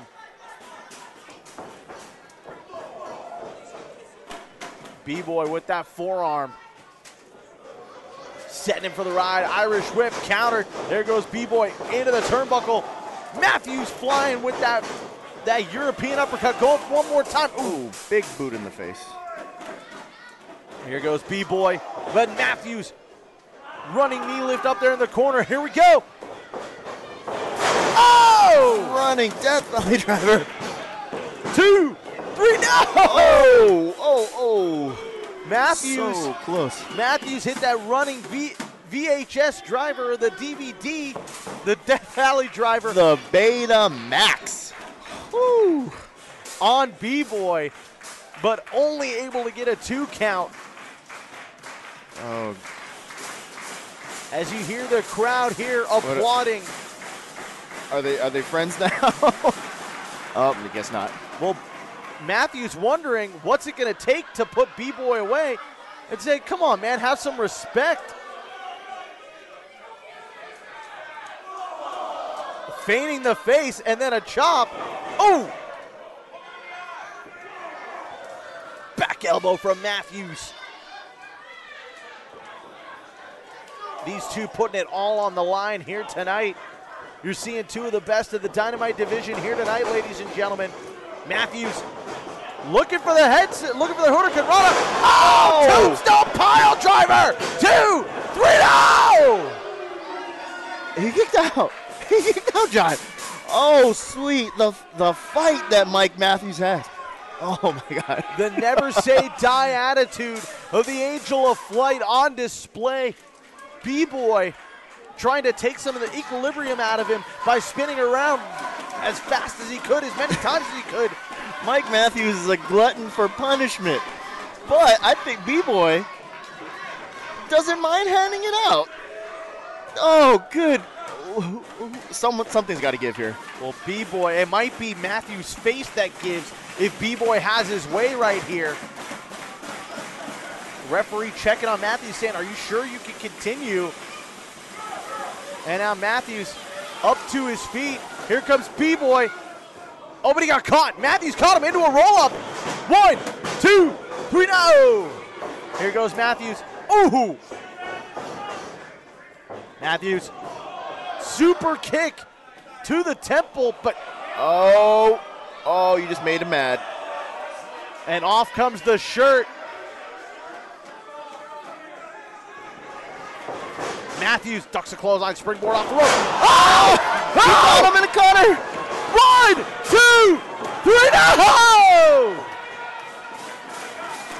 B-Boy. Oh! Tiger bomb from B-Boy. 3, no! Mike Matthews is, oh, good grief. He is unreal, ladies and gentlemen. A spinning tombstone pile driver.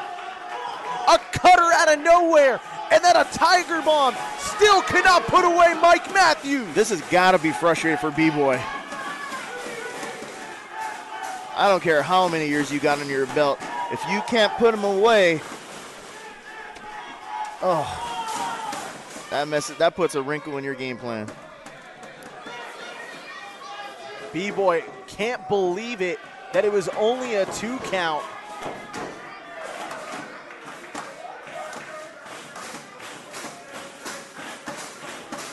As this capacity crowd pounding away on those guardrails, clapping away. B-Boy, Mike can't even get up right now. B-Boy saying this is it, the end is nigh. Come on, B-Boy, show some compassion. You drop. Matthews, wait a minute, counter. Oh, Canadian Destroyer! Matthews with that flip pile driver onto B-Boy. And now, oh! Right 1, on the 2, boom. And somehow, B-Boy kicks out. Cobb, these two are throwing everything at each other except the kitchen sink. I think I saw the kitchen sink. Oh. And you hear it from the fans. 15 minutes. This is awesome chant. Because it is awesome. My headset's falling off from the excitement. Matthews climbing to the top rope, the Angel of Flight. Gonna go high risk up to the high rent district. Here we go. Looking for the frog splash, nobody home. And now B-Boy. Oh, here we go. Rear naked choke. Rear naked choke applied. That submission maneuver, Matthews. Is he gonna be put under? Oh, look, B-Boy's arms are locked. How long can he hold out? Matthews, he's starting to fade. That arm's right over that carotid artery. And Matthews going faint, going limp. That's one.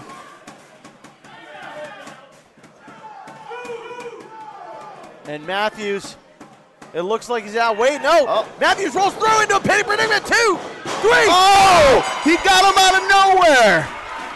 B-Boy did not want to let go of the hold, and it's Matthews with the pinfall. The winner of this bout, Mike Matthews. Oh my gosh, that was...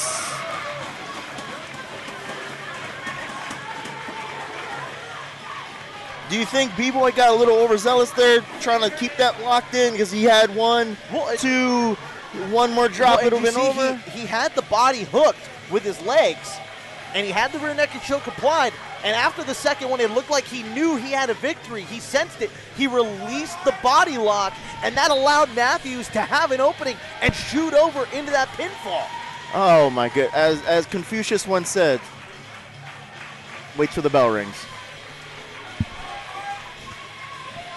B-Boy thought he had the victory. That was but no luck. Oh my gosh, that was a great match. That was a fantastic match here tonight. That was a barn burner. And Matthews gets back on the path to victory with this win here tonight.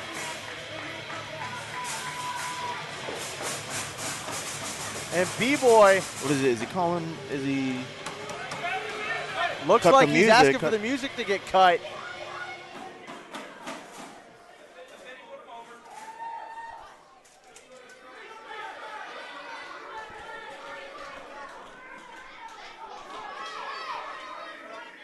And now B-Boy.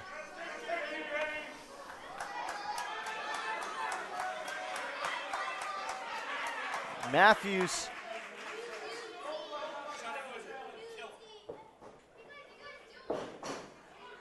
Sign of respect here from Matthews. Or a marriage proposal. We're going to go with sign of respect.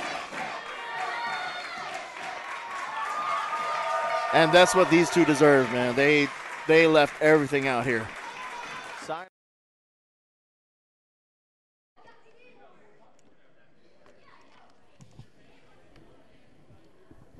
Ladies and gentlemen, thank you for your patience. We are going to be getting started with the rest of tonight's show.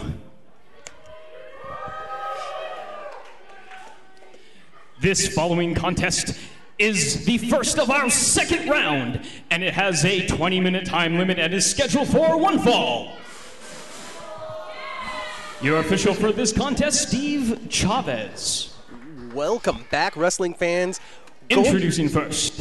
Gold Rush Pro Wrestling presents the King of the Gold Mine, continuing here at the Gold Mine. That's right. We are now going into the second round of the King of the Gold Mine tournament. Should be exciting, Matthew Theo. Oh, I can't wait to see. This is how it's all going to stack up. We're going to find out who's going to be participating in the finals of the tournament based on the next two matches that we see. And, of course, you hear the music of the man who won his first round match against Levi Shapiro, Johnny Dynamo.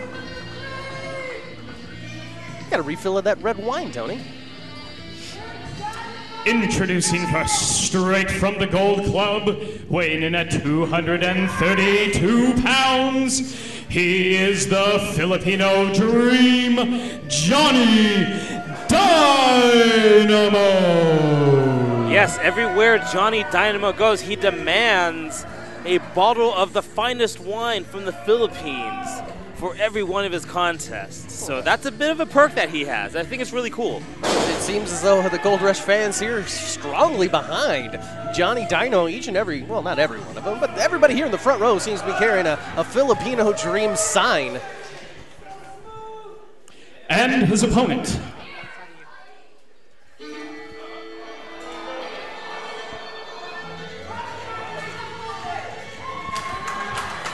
being accompanied by Cowboy Charlie from the NorCal Corral, weighing in at 330 pounds, he is Big Dalton Frost. And what a set of opening matches between these two competitors that we saw earlier here today, as Johnny Dynamo advancing to the second round after taking advantage of a distraction that Boyce LeGrand caused his opponent Levi Shapiro, and Dalton Frost taking out the previous king of the gold mine, Rick Luxury, with the Hangman's Lariat. And we saw Rick Luxury quit Gold Rush Pro Wrestling right in front of everyone right after. I still can't believe that happened. I can't believe it either, but the bell has rung. This is the second round of the King of the Gold Mine tournament. Winner gains full control of our next show, the 6th Golden Rule, and of course, a year-long bragging right of being the King of the Gold Mine. And so far, Johnny Dynamo Trying to power Dalton Frost, which is nearly impossible, but quick enough to move out of the crashing body of Dalton Frost. A leaping forearm and rolling right out of it, Johnny Dynamo.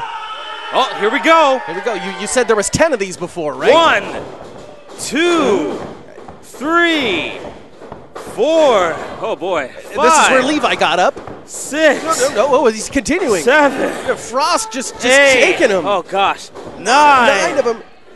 Oh, he's going up for that 10th. He might be wasting too much time, Let though. me catch my breath. Whoa, Dalton Frost staying down for all 10 of them. And the cover attempt, not even a 1 count, though. Frost still able to retain his strength and his awareness after taking 10 elbows right to the center of the chest. And if you see the look on Johnny Dynamo's face, he's trying to figure out what else he can do to take this big man down. Dynamo actually struggling a little bit to try to get a grip on Frost. Not quite strong enough for that leg sweep, and of course Frost with that side slam, a cover of his own now. And a 2 count, Johnny Dynamo barely kicking out just in time. This crowd here firmly behind Johnny Dynamo, but I gotta be honest, I really don't like his chances in this second round matchup. This giant Dalton Frost. The giant Dalton Frost, absolutely big, is in the name, Dalton Frost. And you gotta wonder if Dynamo even has the strength. We talked earlier about how much strength that Dynamo brings to the ring. I don't know if he can outmuscle Dalton Frost. Not only strength, but also stamina and rest as well. Johnny Dynamo had a hard-fought match against Levi Shapiro, whereas Frost absolutely decimated Rick Luxury. And a well-placed vertical suplex by Dalton Frost takes Dynamo down to the mat. Another pinfall attempt here. Only a 2 count one more time. Johnny Dynamo with the heart of a king, able to kick out. Yeah, but Dalton Frost could be seconds away from tearing his heart out from his chest. Well, I don't know if he would go that far, but he might hit him with a big lariat. Frost with Johnny Dynamo trapped in that corner. Whipping him across the ring into that second corner. Oh, God. Coming charging in, but Johnny Dynamo diving out just in time. Dynamo rolling out of the way of that elbow. This is the second time we've seen it. A third time, again, rolling out of the way. He's aware of what Frost brings when it comes to that elbow-forearm combination. Frost injuring himself more in those elbows. Dynamo tucking under the big man, jumping up, but he's caught. He's caught by big Dalton Frost with a fall-away slam, throwing Johnny Dynamo 3/4 across the ring. Dynamo is in serious trouble right now of losing this contest. Frost coming in like a big freight train, smashing Johnny Dynamo right in the corner. Frost now, another whip to the corner here, coming in one more time, another huge freight train-like smash right into the corner. Johnny Dynamo, though, able to keep some of his breath. You got to wonder if maybe he held it to make sure it stayed in his body so he could come back with an assault. Johnny Dynamo sending himself off of the ropes, but catches the elbow right to the face. That's like running into a giant tree trunk. That elbow by Dalton Frost. Frost now in control. Bringing up Johnny Dynamo and a thundering forearm across the spine of the Filipino Dream, who has no quit in his vocabulary, it seems. Oh, Johnny Dynamo will absolutely not quit. And as you can see, big jawbreaker onto Frost. Dynamo, he's reeling though. He's struggling to keep that momentum going. But a big drop kick into the corner. I could hear the breath escape Frost's chest with that drop kick. Running forearm. Frost seems to be trapped in that corner. Doesn't quite know where to go. Straps are down. Oh boy. Oh no. Oh, ate the big boot. Oh no. Coming off the ropes here. Hangman's Lariat. Johnny Dynamo down, out cold. This one's gotta be over. That is it. Dalton Frost picks up the victory. Here is your winner and advancing to the final, Dalton Frost. Tonight, Dalton Frost was nothing more than a mystery opponent. Nobody even knew he was on the card. Now, he is one win away from becoming King of the Goldmine, Matthew Theall. But what is going to come up in the finals? Who is going to win between Derek Slade and Will Hobbs? They've had 2 matches now to prepare to battle the beast, Dalton Frost. They might have what it takes. I don't know. We're going to have to see how this final continues. Oh, look at the respect. Well, I guess that's nice. Great show of respect here by Dalton Frost to Johnny Dynamo, who absolutely deserves every bit of it. And Johnny Dynamo brought everything that he could to Dalton Frost. Big Dalton Frost, who is ready. He is ready to move on to the final of this tournament, be crowned king. And of course, along with that, control of the 6th golden rule. This tournament is going to continue, well, right now.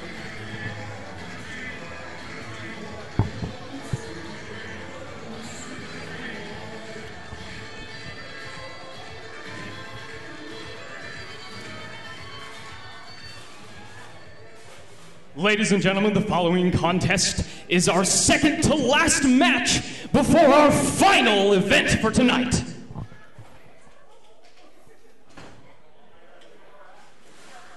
Your official for this contest, referee Jimmy Mack.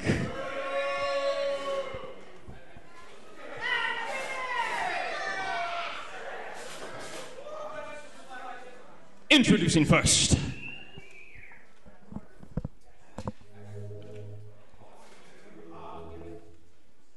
here we go, Tony. Here we have the second and final match of the second round of the King of the Goldmine tournament. The semifinal continues, and you can see MPT there with the golden glove, and you know who's about to come through that curtain and across the drawbridge. The total package.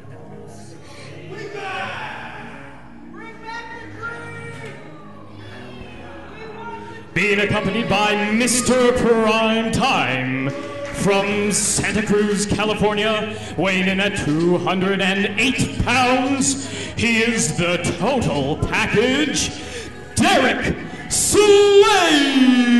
And Tony, we saw that golden glove come into play in the first round as Ethan White used it to punch his own stepfather.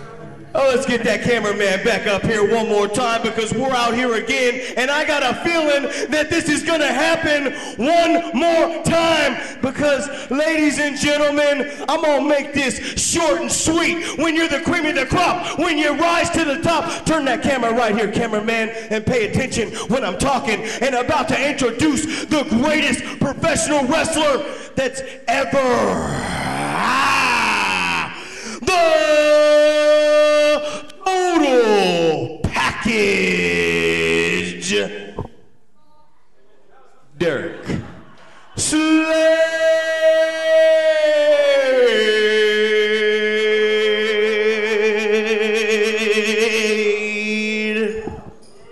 Well, I don't mind getting interrupted by MPT. I mean, he's a legend, and he would Former probably Gold Rush heavyweight champion. He would probably beat me up if I tried to talk over him, so I'm okay with this. But as I was saying, that golden glove came into play in the first round match. And introducing his opponent from East Palo Alto, California, weighing in at 290 pounds.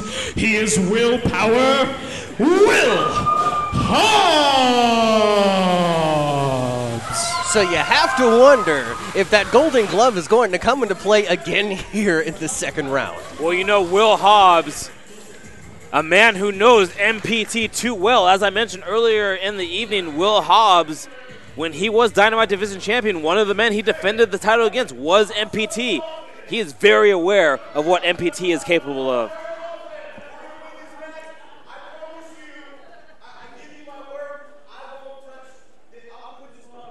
Oh, wow. Well, that's honorable. That's mighty honorable nice of him. Mighty honorable of MPT. Obviously, he clearly wants to see his charge, Derek Slade, win this match cleanly and move on to the finals. Of course, that's easier said than done when you're across the ring from Big Will Hobbs. 100% easier said than done. And MPT continuing to promise that he's not going to touch that golden glove. But Will Hobbs doesn't trust it. And you can see it. And as you said, they know each other very well. Absolutely. If Will Hobbs is prepared for MPT, if anybody would be prepared for MPT out there, it would be Will Hobbs. Absolutely.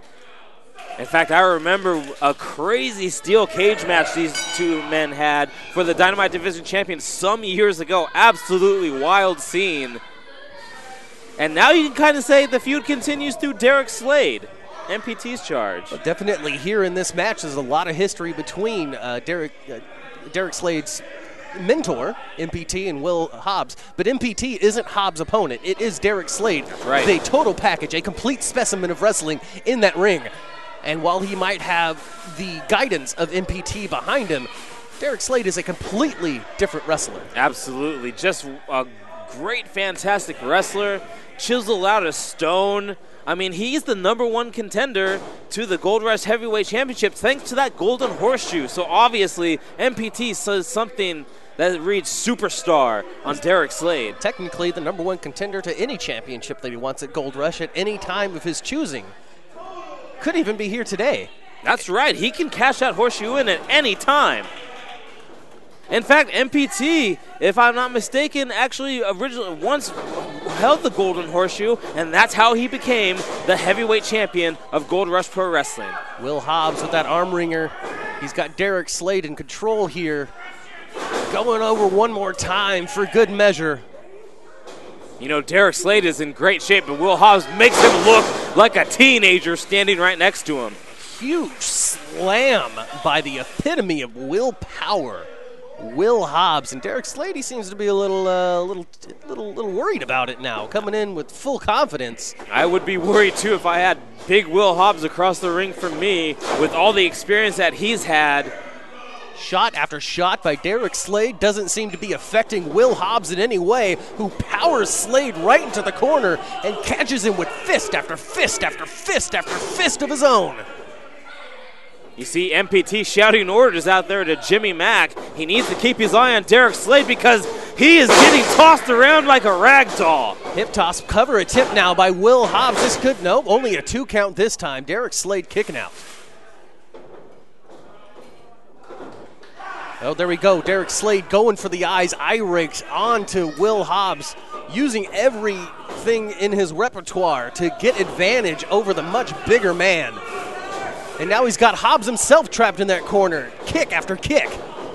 Oh, and look at this. MPT with the ref's back turned. MPT promising not to use that golden glove, but that was about where the promise ended. I mean, he kept his promise.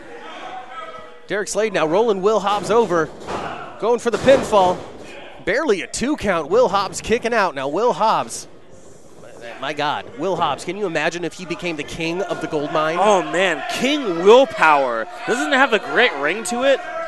Yeah, King Willpower. I like that. Well, maybe you can pitch that to him. Maybe he'll listen to you. Absolutely, I totally will. Hey, Will Hobbs is a man of the people. Everything he does is for these great fans here at Gold Rush Pro Wrestling. And you know, if he wins King of the Gold Mine tonight, he's going to do it for the fans. And, of course, if Derek Slade wins it here tonight, he's going to win it for himself. Absolutely. The winner of this tournament gets full control of our next show.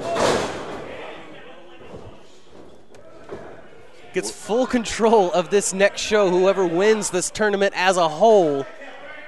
And you got oh my God! Huge chop right to the chest. You got to think that thing's going to be illuminating the skyline. Absolutely. Derek Slade just saw his soul leave his body. Thanks to that chop by Will Hobbs, he was not done. Looks like he's going to maybe go for a second one here. MPT just going nuts on the outside. He doesn't want to see his protege lose. MPT knows what those chops feel like, and he can feel the pain coursing through Slade's chest and his own body. Hobbs, meets an empty corner. Derek Slade ducking out just in time. Well-placed kick right to the, and a neck breaker. Beautiful neck breaker by Derek Slade. Derek Slade now hooking that leg. Again, only a 2 count. This has been a hard-fought match so far. Yeah, you got to be careful also not to expend too much energy and too much effort in these semifinals. Just in case you do make it to the finals, you got to come with at least 3/4 of a tank. That's right. You don't want to be going into the final, especially against a man like Dalton Frost with an empty tank. Derek Slade seems to be slowing things down just a little bit with that chin lock applied. Trying to think of his next strategy, but Will Hobbs always able to fight his way out, always able to power his way out. But with a pull of the hair, a handful of hair, Derek Slade sending Will Hobbs right back down. Derek Slade clearly was watching Will Hobbs' first-round matchup, saw Boyce LeGrand pull the same move, and it was just as effective for him. flying knees, diving elbow now by Derek Slade, looking to the fans, looking to MPT, who's always given him advice, always given him an idea of where to take things next. Derek Slade, elbow to the face of Will Hobbs. Reversal by Hobbs now, sending Slade into the ropes. Oh, man! Scoop power slam. And it almost, he was that close to having it. Derek Slade was almost broken in half by that scoop power slam by Will Hobbs. But Slade right on the attack, wisely going after the knee of Will Hobbs. You take out that knee, that man can't stand, takes out all of his power game. Absolutely, that big, massive knee of Will Hobbs. And look at this, the MPT making moves. He's always trying to stay in position, so Derek Slade is able to keep his eye on his mentor, able to hear that advice, able to take some sort of cue from MPT. Slade now trying to power Will up to the top, and he is able to, but just barely. Boy, that must have been a task. Trying to position Will Hobbs up now, making sure that Hobbs is down and out, well, up and out since he's on the top rope.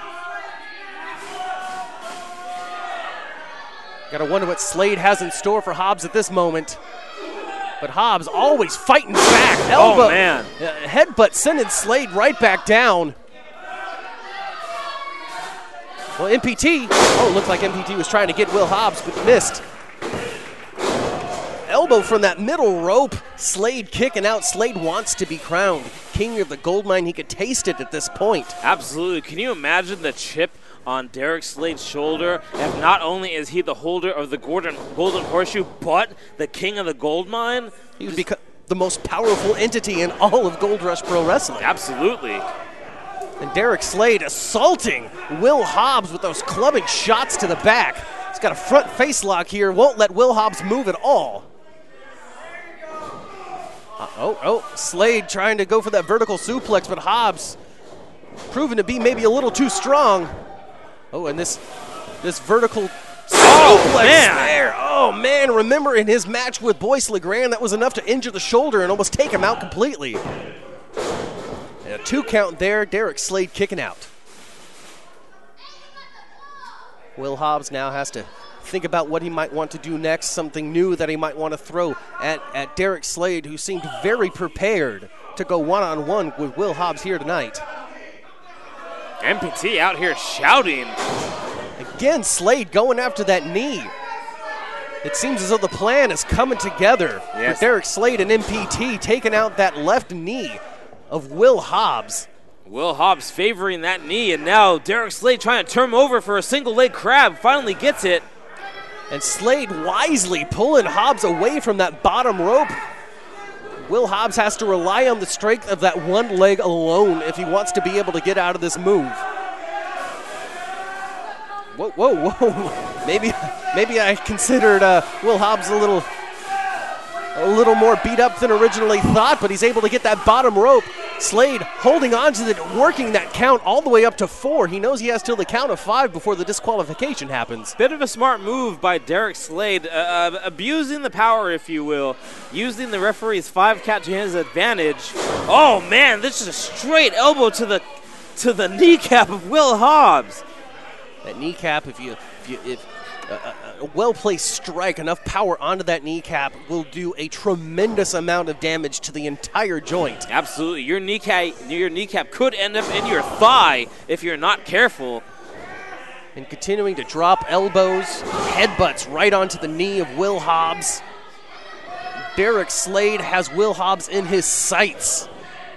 You can see the influence that MPT has had on the career and the wrestling style of Derek Slade throughout this entire match. And that influence by MPT has led to this confidence streak by Derek Slade. And with MPT behind him, you know, Derek Slade knows that the sky's the limit. Derek Slade holding on to that leg lock, applying the pressure. This could be, well, no, Will Hobbs able to get a couple of well-placed elbows to the neck, but it doesn't seem to have affected Slade as much as the jaunting and jeers of the fans. Slade should not be letting these fans get to him, but it looks like he has. Uh-oh. Hobbs coming in with that, just charging straight into the corner. Coming off of the ropes now, huge spear. He just broke him in half. If Will Hobbs can crawl himself over, no, whoa, what is he doing now? This was a perfect opportunity for a pinfall, but Will Hobbs climbing up to the top rope. Will Hobbs wants to finish the job. Hey, now, what's this? MPT now shoving Hobbs right off of the top. Wait a second. But Hobbs didn't land as much as he thought. MPT not noticing.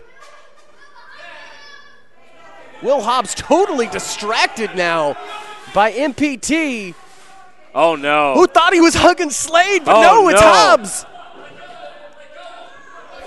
Whoa. Hey. You saw Hobbs toss the golden gauntlet over to Derek Slade, who just knocks Will Hobbs completely out. I thought that was under the ring. Was that not under the ring? And that's it. That's enough. The golden gauntlet was it. That's it. Derek Slade's moving on to the finals. Ladies a battle. and Dalton gentlemen, here is Frost. your winner, Derek Slade.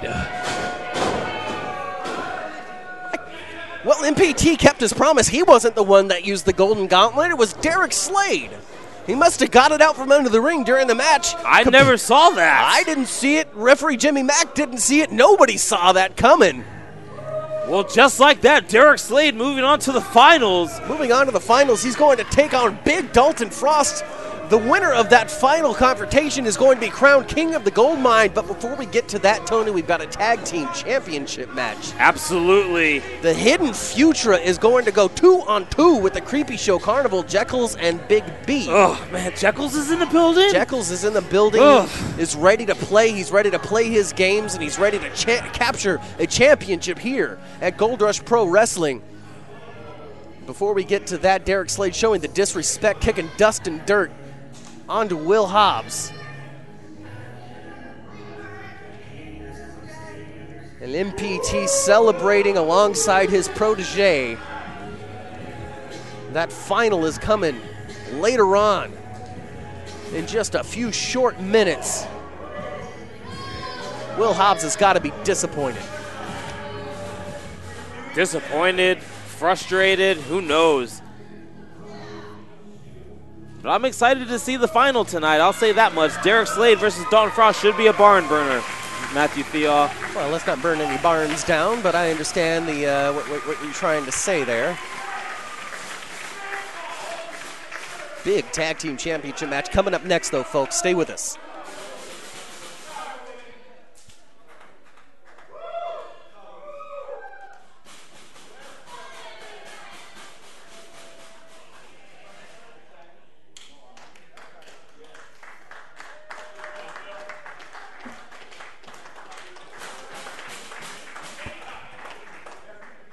Folks, we have two finalists for our King of the Goldmine tournament as we see Derek Slade take on Big Dalton Frost in tonight's main event, and we will find out who is the King of the Goldmine. But before we get to that, folks, I want to make sure for a couple of announcements that if you ever had a dream to become a wrestler, a ring announcer, or even a referee like our very own Sparky Ballard, then the APW Boot Camp is just for you. Operating right here in the Gold Mine in Pacifica, California, we will teach you the gold standard of professional wrestling at an affordable cost to you. Don't wait. Make sure that you come to the best training school that NorCal has to offer. To find out more, speak to any one of our Gold Rush Pro Wrestling staff, including myself. And of course, I want you all to give a big applause to our sole sponsor today at All Industrial Electric. Please give a big applause for them for help making this show possible tonight. Let's take a detour from the King of the Goldmine tournament. How about we have a title match right now? Let's get that match started. Well, you heard it. Now you have that creepy, creepy music of Jekyll's and Big B, who have earned their way into this championship match by completely decimating the team of Dominic Texera and Nathan Brick last time we were here at the Gold Mine. And you gotta wonder exactly how Jekyls and Big B are going to pick apart the team of Dave Dutra and Matt Carlos, the Hidden Futura. Big B more than capable of dismantling people by himself. He likes to go Jaspy stomping. I don't know if you know what a Jaspy is. I don't know what it is either, but he likes to stomp him.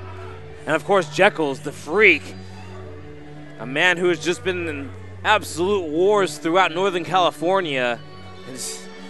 I know he's across the building from me, but he just freaks me out. Yeah, he's a scary man. I've been on the receiving side of a Jekyls beat down, and it's no fun. And I definitely don't want to cross Big B. He's big and he's angry, and he will rip you in half. You said it himself. He wants to stomp Jaspies. I assume that a Jaspy is just anybody that he doesn't like. Absolutely. Big B is absolutely fired up. A chance to win tag team in gold tonight. Along with Jekyls, a man who has won plenty of gold throughout this region. Jekyls the Freak, the one-man freak show, if you will. He's a strong man. He's just the creepiest jester I've ever seen in my entire life. Never call him a clown. Let's hope he doesn't come over here. Well, he's focused. He has to be. He's got a championship opportunity here today. I don't think he's going to take the time to come and freak us out. I hope not. Great. Stay there.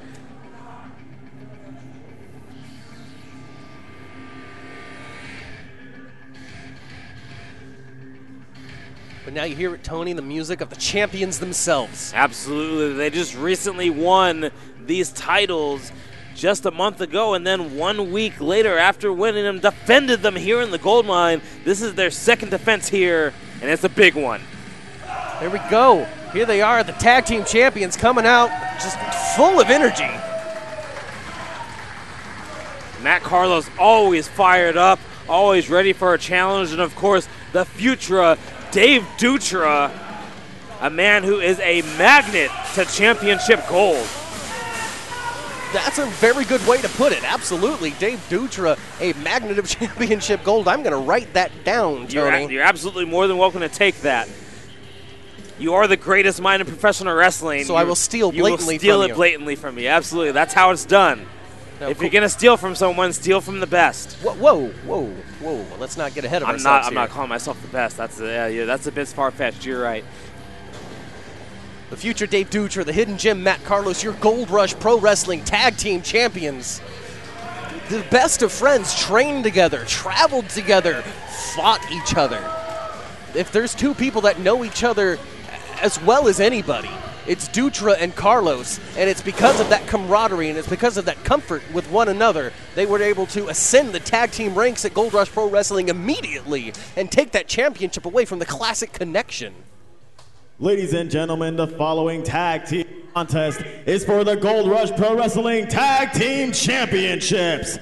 This match has a 30-minute time limit. Your official for this match, referee Alex Goldstein. Introducing first to my left, the challengers at a combined weight of 565 pounds. The team of Big B and Jekyls the Jester. They are the Creepy Show Carnival.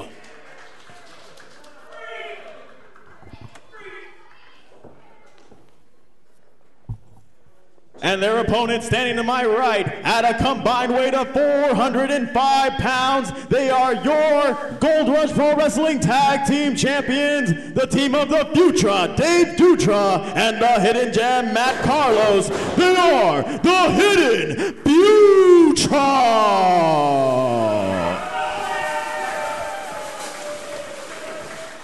What an epic tag team contest this is going to be. Now, I cannot recall very often when Dave Dutra or Matt Carlos has been able to go up against Jekyls, but they have been traveling the region. They both trained, all three of them trained at the APW boot camp all around about the same time, so you have to wonder how prepared each team is for one another. Absolutely. You know, Matt Carlos and Dave Dutra are familiar with Jekyls, but Big B, he might be a bit of a mystery, these guys. I believe this is the first time Big B has been in the ring with both these gentlemen.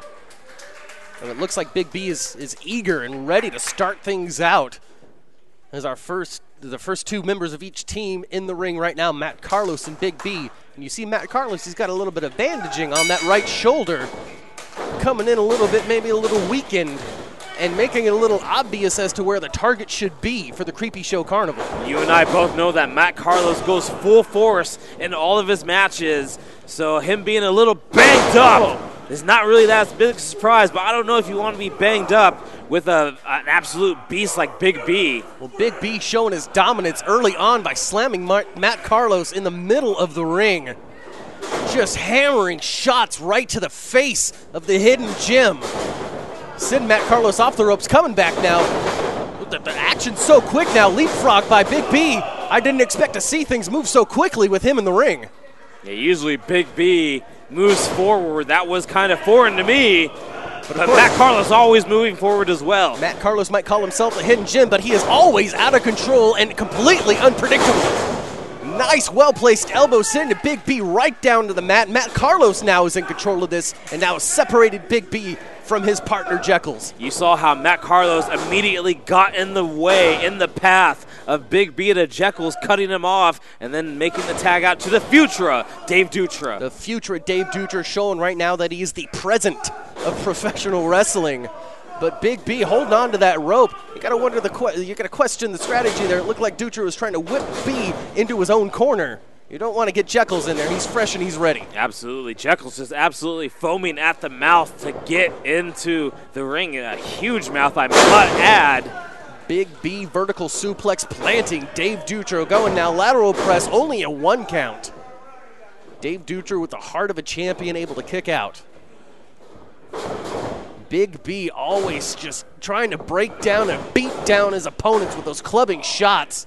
And tags in the partner, the freak, Jekyls the Jester. Oh, Jekyls getting in the ring, ready to have some fun. But Dutra surprising Jekyls with that big scoop, planting Jekyls right down, took a lot out of him. Jekyls is still down. Jekyls a little bit too excited to get his hands on Dave Dutra, and he paid for it with that big spine buster by the future Dave Dutra. Dutra with those close hand shots right to the side of the head of Jekyls. And chop after chop, he's not letting Jekyls react at all, not giving him a moment to fight back. Body slam now by Dutra, running leg drop, going for the cover now. This could be it. We got only a 1 count. What was I saying? You're not going to keep Jekyls down for long. That's a fact. Matt Carlos tagging himself in. The Hidden Future in full control of this match so far. And it seems as though being able to just pick apart Jekyls, like I said, these 3 men, Dutra, Carlos, and Jekyls, came up and down pro wrestling together. And the Hidden Future showing exactly how prepared they were for this. Well, Carlos and Dutra, they have been teaming up off and on for quite a long time. If I'm not mistaken, I might believe this is Jekyls and Big B's first time ever teaming up. And it clearly shows. It's their first time teaming up for a tag team championship opportunity. That's definitely for sure. We saw them just a few short weeks ago here in the Goldmine, decimating Nathan Brick and Dominic Spixera, but now Dutra and Carlos again continuing that assault. And Jekyls kicking out just in time. The Creepy Show Carnival wants that gold. They want to add that tag team championship to the carnival itself. Of course, Sin, I don't know if you want to call them their leader, but definitely has taken over the role of ringmaster ever since they disposed of AC. And Sin already the Gold Rush heavyweight champion, and you know they would love nothing more to add some more gold to this frightening carnival. You can see Dave Dutra, he struggled a little bit with the weight of Jekyls, but showing the strength. Jekyls is no small man. You and I both know that, Matthew Theo. 100%. Dave Dutra now, no stranger to the top rope. Coming down with a diving elbow. He's going for the cover now. Only just a 2 count there. Jekyls again able to kick out. This match continues. The Gold Rush Pro Wrestling Tag Team Championship on the line. Jekyls using his own partner as a weapon. He throws Dutra's head right into his partner, Big B. And I think that just made Big B mad, or just added motivation to this. Holy crap! Oh my goodness. Dutra, though, he doesn't land flat on his back and is able to pop right back up to his feet. Carlos now, this whole match is completely broken down. Alex Goldstein just kind of wandering around, not sure what to do. He needs to get The legal men back in control. Double forearms by B and Jekyll's isn't enough. Double drop kicks by Dutra and Matt Carlos. Every single time this team enters the ring, it gets so fast it's hard to call. Uh-oh. And now the Hidden Future warming up. What do they have in mind? Both of them seeing wisely. The Creepy Show Carnival moving out of the way, and each man taking a knee for their efforts. 5 minutes elapsed in this contest. 5 minutes has elapsed in this championship contest. The Hidden Future standing tall over the bodies of the Creepy Show Carnival. Absolutely. Matt Carlos fired up over on the other side of the ring there. Dave Dutra back into the ring with Jekyll's, the two legal men in this contest. Jekyll's wisely grabbing that ring skirt. He's able to prevent Dutra from dragging him in, allowing Big B the opportunity to get involved. Veteran move by Jekyll's, holding onto the ring skirt, nearly bringing the whole ring skirt into the ring, of course, giving Big B enough time to attack him from behind. And that's just the opportunity that the Creepy Show Carnival need to turn things into their favor. Jekyll's now just hammering and chopping onto Dave Dutra. Tagging in Big B now, the legal man. Jekyll's sending Dutra right into B. Jekyll's now coming off of the ropes. Dutra has nowhere to go and takes a forearm right to the jaw. Jekyll's with some of the stiffest forearms in all of Northern California, and Big B follows up with a huge curb stomp. Kind of a modified curb stomp there by B. Now with the lateral press, again, we got to hook the legs. Hooking the legs equals victory usually. I don't think Big B cares about hooking legs. I think he cares about beating people up. Oh, he did hook the leg. Folding up Double D, Dave Dutra, the Futura, if you will, almost completely over.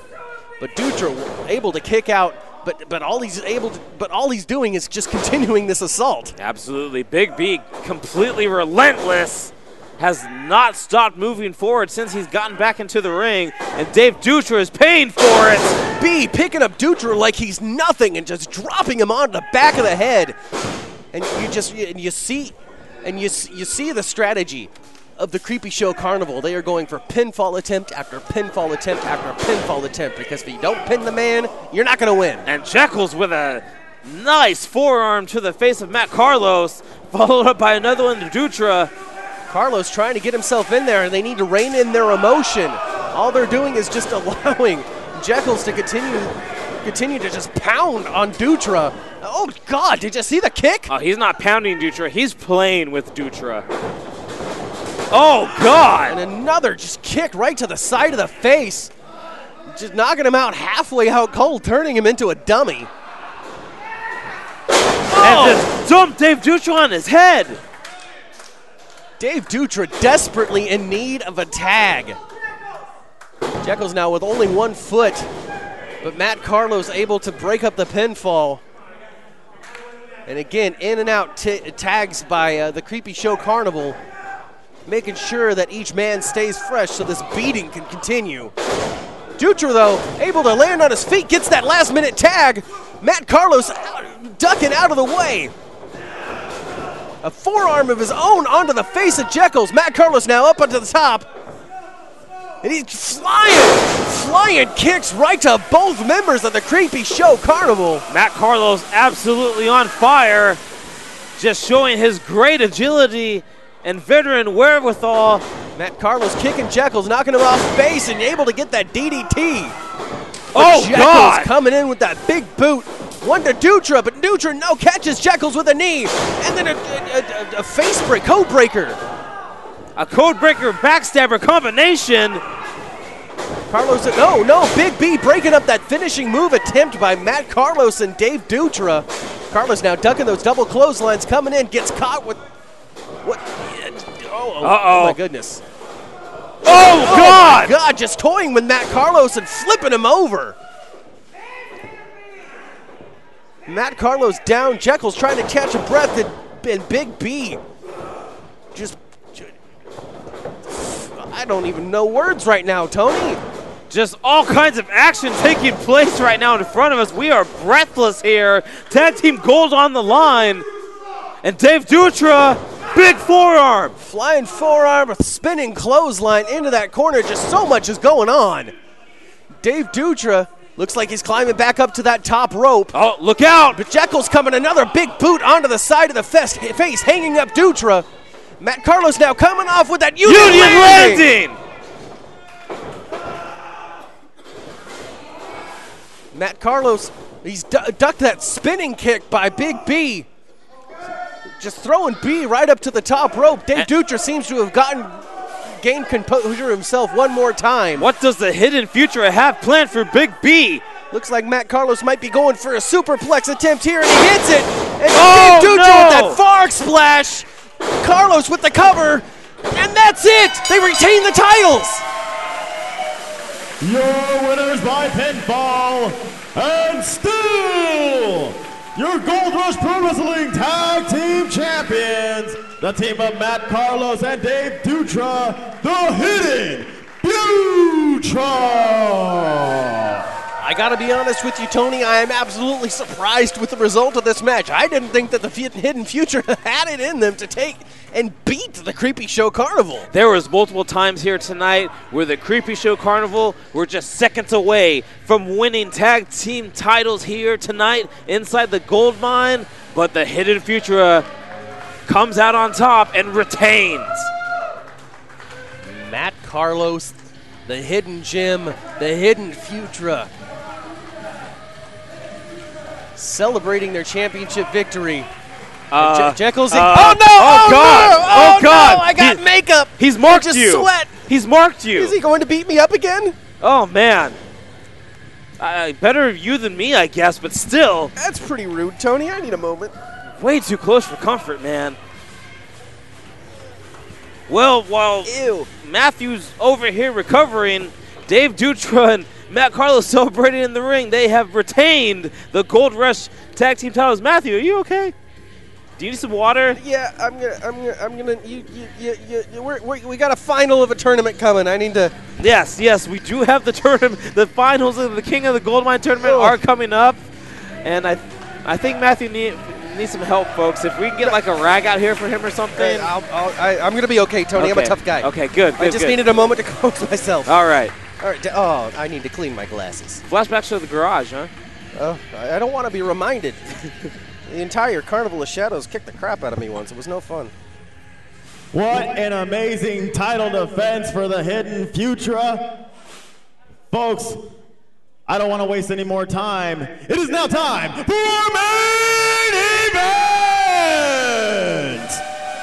Main event time, Tony. The following contest is our final match in our King of the Goldmine tournament, brought to you once again by All Industrial Electric. This match has a 30-minute time limit. The winner of this match will be crowned this year's King of the Goldmine. Your official for this match, referee Jimmy Mack.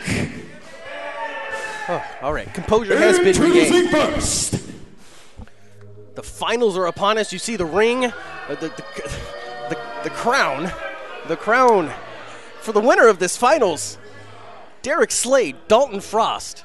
Who's your pick for this, Tony? I want to know. Man, this is really tough. I mean, Dalton Frost is truly an unstoppable force of nature, but Derek Slade, I mean, he just has all the tools to make him the next great superstar here in Gold Rush Pro Wrestling. Of course, it doesn't help that he has that man in his corner as well.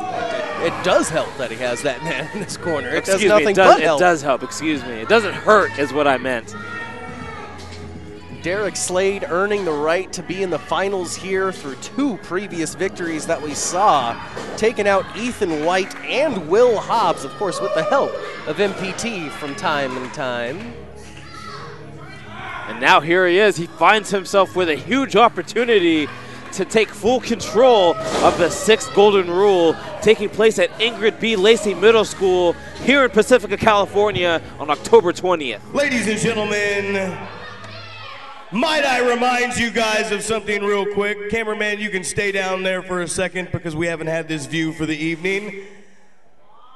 It might be a little premature, and I don't believe in bad karma, so let me introduce you to the new King of the Goldmine, the total package, Derek Slade.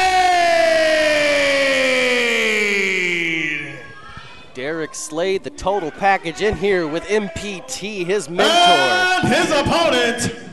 And of course, carrying around that golden horseshoe, like we said earlier tonight, he has the opportunity to become the most powerful entity in Gold Rush Pro Wrestling by doubling up as king and holder of the golden horseshoe. But in order to do that, he's got to get through Frost. Weighing in at 330 pounds, being accompanied by Cowboy Charlie, is Big Dalton Frost. Dalton Frost, originally the mystery opponent of Lord Luxury, absolutely tore through him in moments, and now after defeating Johnny Dynamo in the second round, he finds himself with a chance to become the king of the gold mine here tonight. Of course, Frost out here with Cowboy Charlie, and Cowboy Charlie, if I were to be able to describe him, he's stupidly brave. And you got to think that he might be able to get in the face of MPT if MPT starts to act up on the outside. I don't want to see it. Cowboy Charlie, the kid has a lot of guts, especially look, this kid's been rolling with Frost since day one here in the gold mine. Frost is Charlie's mentor, just as MPT is Slade's mentor. So it really, if anything, you know, if Frost wins, hey, it's a win for Frost and a win for Charlie as well. Well, maybe we'll see some sort of comparison to Lord Luxury and Prince Mars with Dalton Frost, King Frost, and Prince Charlie. Who knows? Absolutely. Who knows? This is a completely unpredictable and unexpected night. It started with the mystery competitor who turned out to be Frost, who's earned his way all the way to the finals by completely destroying his opponents all the way up to now. And, of course, he stands across the ring from the total package, a complete specimen in Derek Slade. Derek Slade, however, making a quick exit out of the ring. Well, Derek Slade understands, and he's watched, like I said, he's had the opportunity to watch 2 Frost matches here today, and he knows that he needs to stay out of the way of the freight train so he doesn't find himself knocked out, completely out cold, and missing teeth. No, nobody wants to miss the teeth. We all kind of need our teeth. You especially don't want to lose your teeth to this huge monster. And if Slade were to lose a tooth, would he no longer be a total package? He would be maybe like a fragile package? Maybe? I don't know. That's a scary thought. But Derek Slade, I would say wisely, taking his time, toying with Frost, if you will, just a little bit, allowing him to charge across the ring and use up some of the gas in that tank, whatever might be remaining. Looking a little apprehensive getting back into the ring with Frost, so quickly making his exit is Derek Slade. And what a night it's been. We have seen 8 competitors battle it out to get to this point, the final of the King of the Goldmine tournament. And Frost now tired of waiting for Slade, and he decides now is the time. He sends Slade over the top rope. Shots, hammering fists right to the jaw. I hope it's not a fragile jaw. Oh, man. Oh, wow. Just rocketing elbow shot to the face of Derek Slade, trapping Slade in the corner, and just continuing on with elbow after elbow. Powerful strikes continue. You know, typically I usually think I wouldn't mind being Derek Slade. He's got it all, but I don't think I'd want to be him right now. Oh, scoop slam, sending Slade right onto the Gold Rush Pro Wrestling logo. Oh, no. Frost now coming off, and MPT getting involved one more time, stopping the momentum of Frost, providing the distraction, and Slade is all over it. If I'm not mistaken, I'm very sure MPT has also had experience in the ring with Dalton Frost. There's no way he hasn't. He's felt the power of Dalton Frost. He's felt that giant hangman's lariat, those clubbing blows. He has more than likely gone over strategy with Derek Slade on how to absorb all that punishment. Now Slade, though, he's going for strikes. I got to question the wisdom of this, but no, he comes off with that big guillotine leg drop from the second rope. I didn't expect to see that. Going for the cover now. That might have been one of the few times that we've seen Frost actually off of his feet so far. Hey, Derek Slade knows he needs to do everything in his power to take Frost off his feet, including stuff he may not have pulled out of the hat before, like that second row guillotine leg drop. And now raking the eyes, that's something that we've seen from Slade time and time and time again, trying to limit the vision of his opponent so he can come in and continue those strikes in the corner. A blind opponent is a weak opponent, Matthew Theall, and Slade knows very well that if he takes the eyes out. But Slade got caught. Slade was staying there a little too long. Got caught with those forearms by Frost, who's really just gasping for breath now. Slade trying to fight back. Oh, don't do that. Don't make him angry. A chop to the Frost, to the chest of Frost. But I mean, they may hurt Frost, but they're also making him much, much angrier than he was before. And here we go. Just soup bowl-like hands just into the abdomen. As well developed and strong as it might be for Slade, there's no counter to that. Frost is just absolutely softening up Derek Slade here. Oh man! Big side slam, sidewalk slam by Frost. No. I've been selling people short all night. You know, MPT, I'm looking at MPT right now. All night, MPT has been vocal, animated, just flying around the ring. But now if you look on his face, he has an absolute look of worry just watching his charge get demolished by Frost. Well, of all of the outcomes that could have happened in this tournament, this was the one that was the most unpredictable, as we didn't even know Frost was involved in the tournament until he came out of the curtain. Frost powering Slade into the corner, who's able to catch Frost at the last moment with that elbow. And again, continuing the strikes to the face and the head of Dalton Frost, coming off with another flying leg drop of leg lariat, sending Frost down. Here we go, pinfall attempt, only a 2 count, Frost kicking out. I don't know if you noticed, Slade struggled hooking Frost's leg, his big tree trunk-like leg. Well, that thing's got to weigh 57 pounds itself. At least. Slade 5 minutes is the last now in this choking final contest. Dalton Frost 5 on that minutes is the second last rope. in this Charlie's final not happy to contest. see it, but I'm sure MPT's very pleased. So pleased he just punched Frost in the face. And there we go, like I said, the stupid bravery of Charlie. He chased off MPT with that branding iron. And headbutt right to the gut, but it wasn't enough to knock Slade off of his game. Frost slowly being weakened, slowly being slowed down by Derek Slade. Slade with the axe handle onto the upper back of Dalton Frost, sending him right into the cables. The cables in those ropes, they have no give. They are made of steel. They hurt. Just like that elbow to the sternum, and followed by a second one by Frost. But Derek Slade staying right on top of him. Shot to the kidneys by Derek Slade. Bringing some distance, coming in with that full package, and just a stinger splash right to the corner. Snapmare takeover, surprisingly enough, gets Dalton Frost down onto his back. And a 2 count there as he kicks out, and you saw that Slade might have grabbed that bottom rope a little bit for a little more added leverage as well. Yeah, but it still wasn't enough to keep Frost down. And now Derek Slade's going to have to find out another strategy to try and get a 3 count on this big man. Trying to get some rug burn onto the side of the face of Dalton Frost with those kick pads. Just coming at Frost with anything that comes to mind. And continuing to just trap Frost in that corner. If Frost can't get any momentum and if he can't move, he's not going to be able to knock you out with that lariat. Referee Jimmy Mack getting in between Frost and Slade. Slade wasting valuable time at this point in the finals of the King of the Goldmine tournament. A lot of hip thrusting by Derek Slade. Well, packages. Looks like Slade's trying to go for another snapmare takeover, but Frost looks like he's hooked that top rope. And all it takes is one pinky finger in order to stop anybody's momentum when you're talking about a force of nature like Big Dalton Frost. Frost out of the way, escaping that diving elbow by Derek Slade. And now, oh man, just saw the sweat come off the chest of Derek Slade. Open hand strikes by Frost, who has Derek Slade in a very, very dangerous position. Derek Slade does not want to be in the position where he is at right now, and he knows it. And again, going after the eyes of Frost, he's able to shove him off of that middle rope. Derek Slade now, he's turned the tide, he's got the high ground.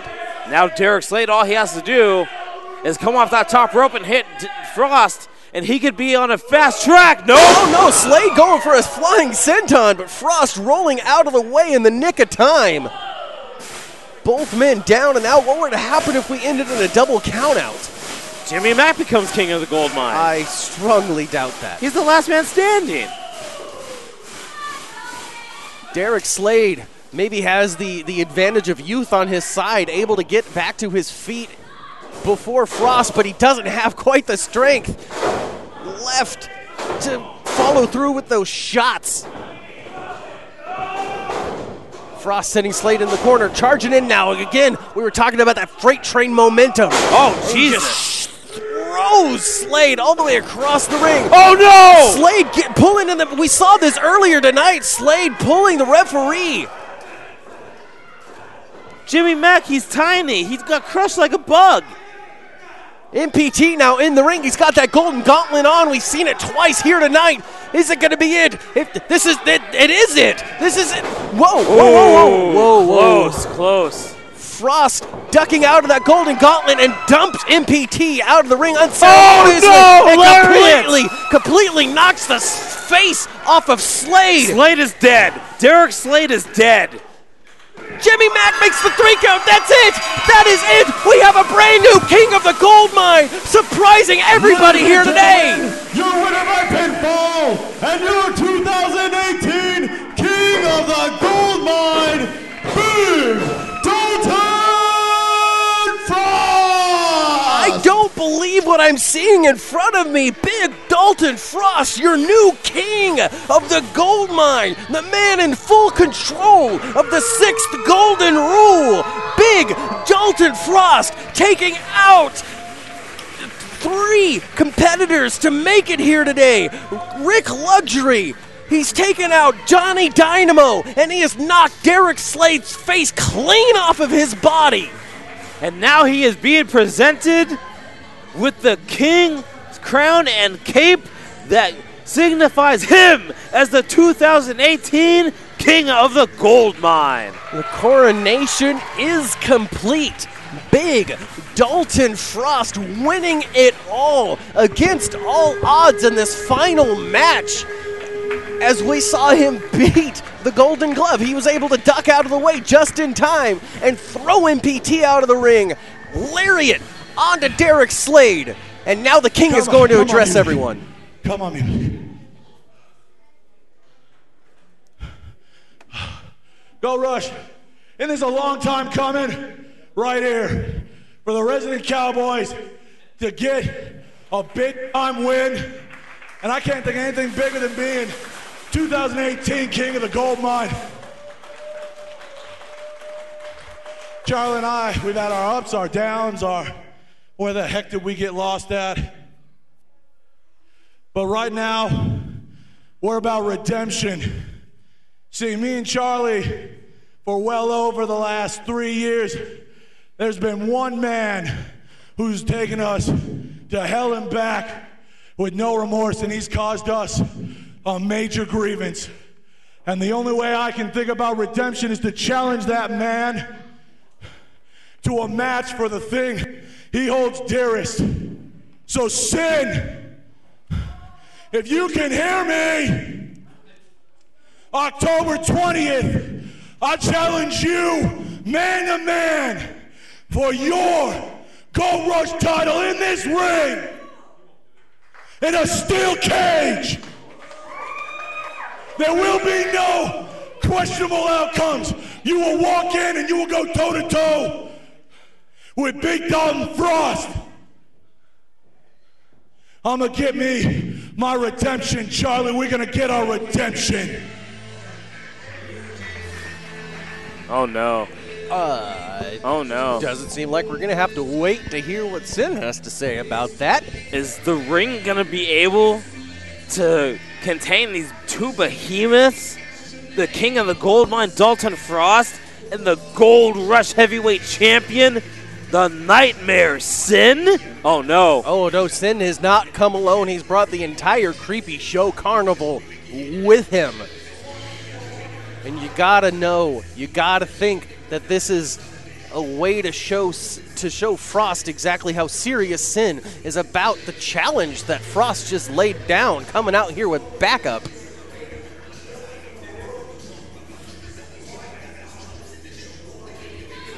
There is no question this one is definitely on for October 20th, the 6th Golden Rule. Oh, God! No, he got Oh, my God! That's the mist. Spit The green mist! Right in the face.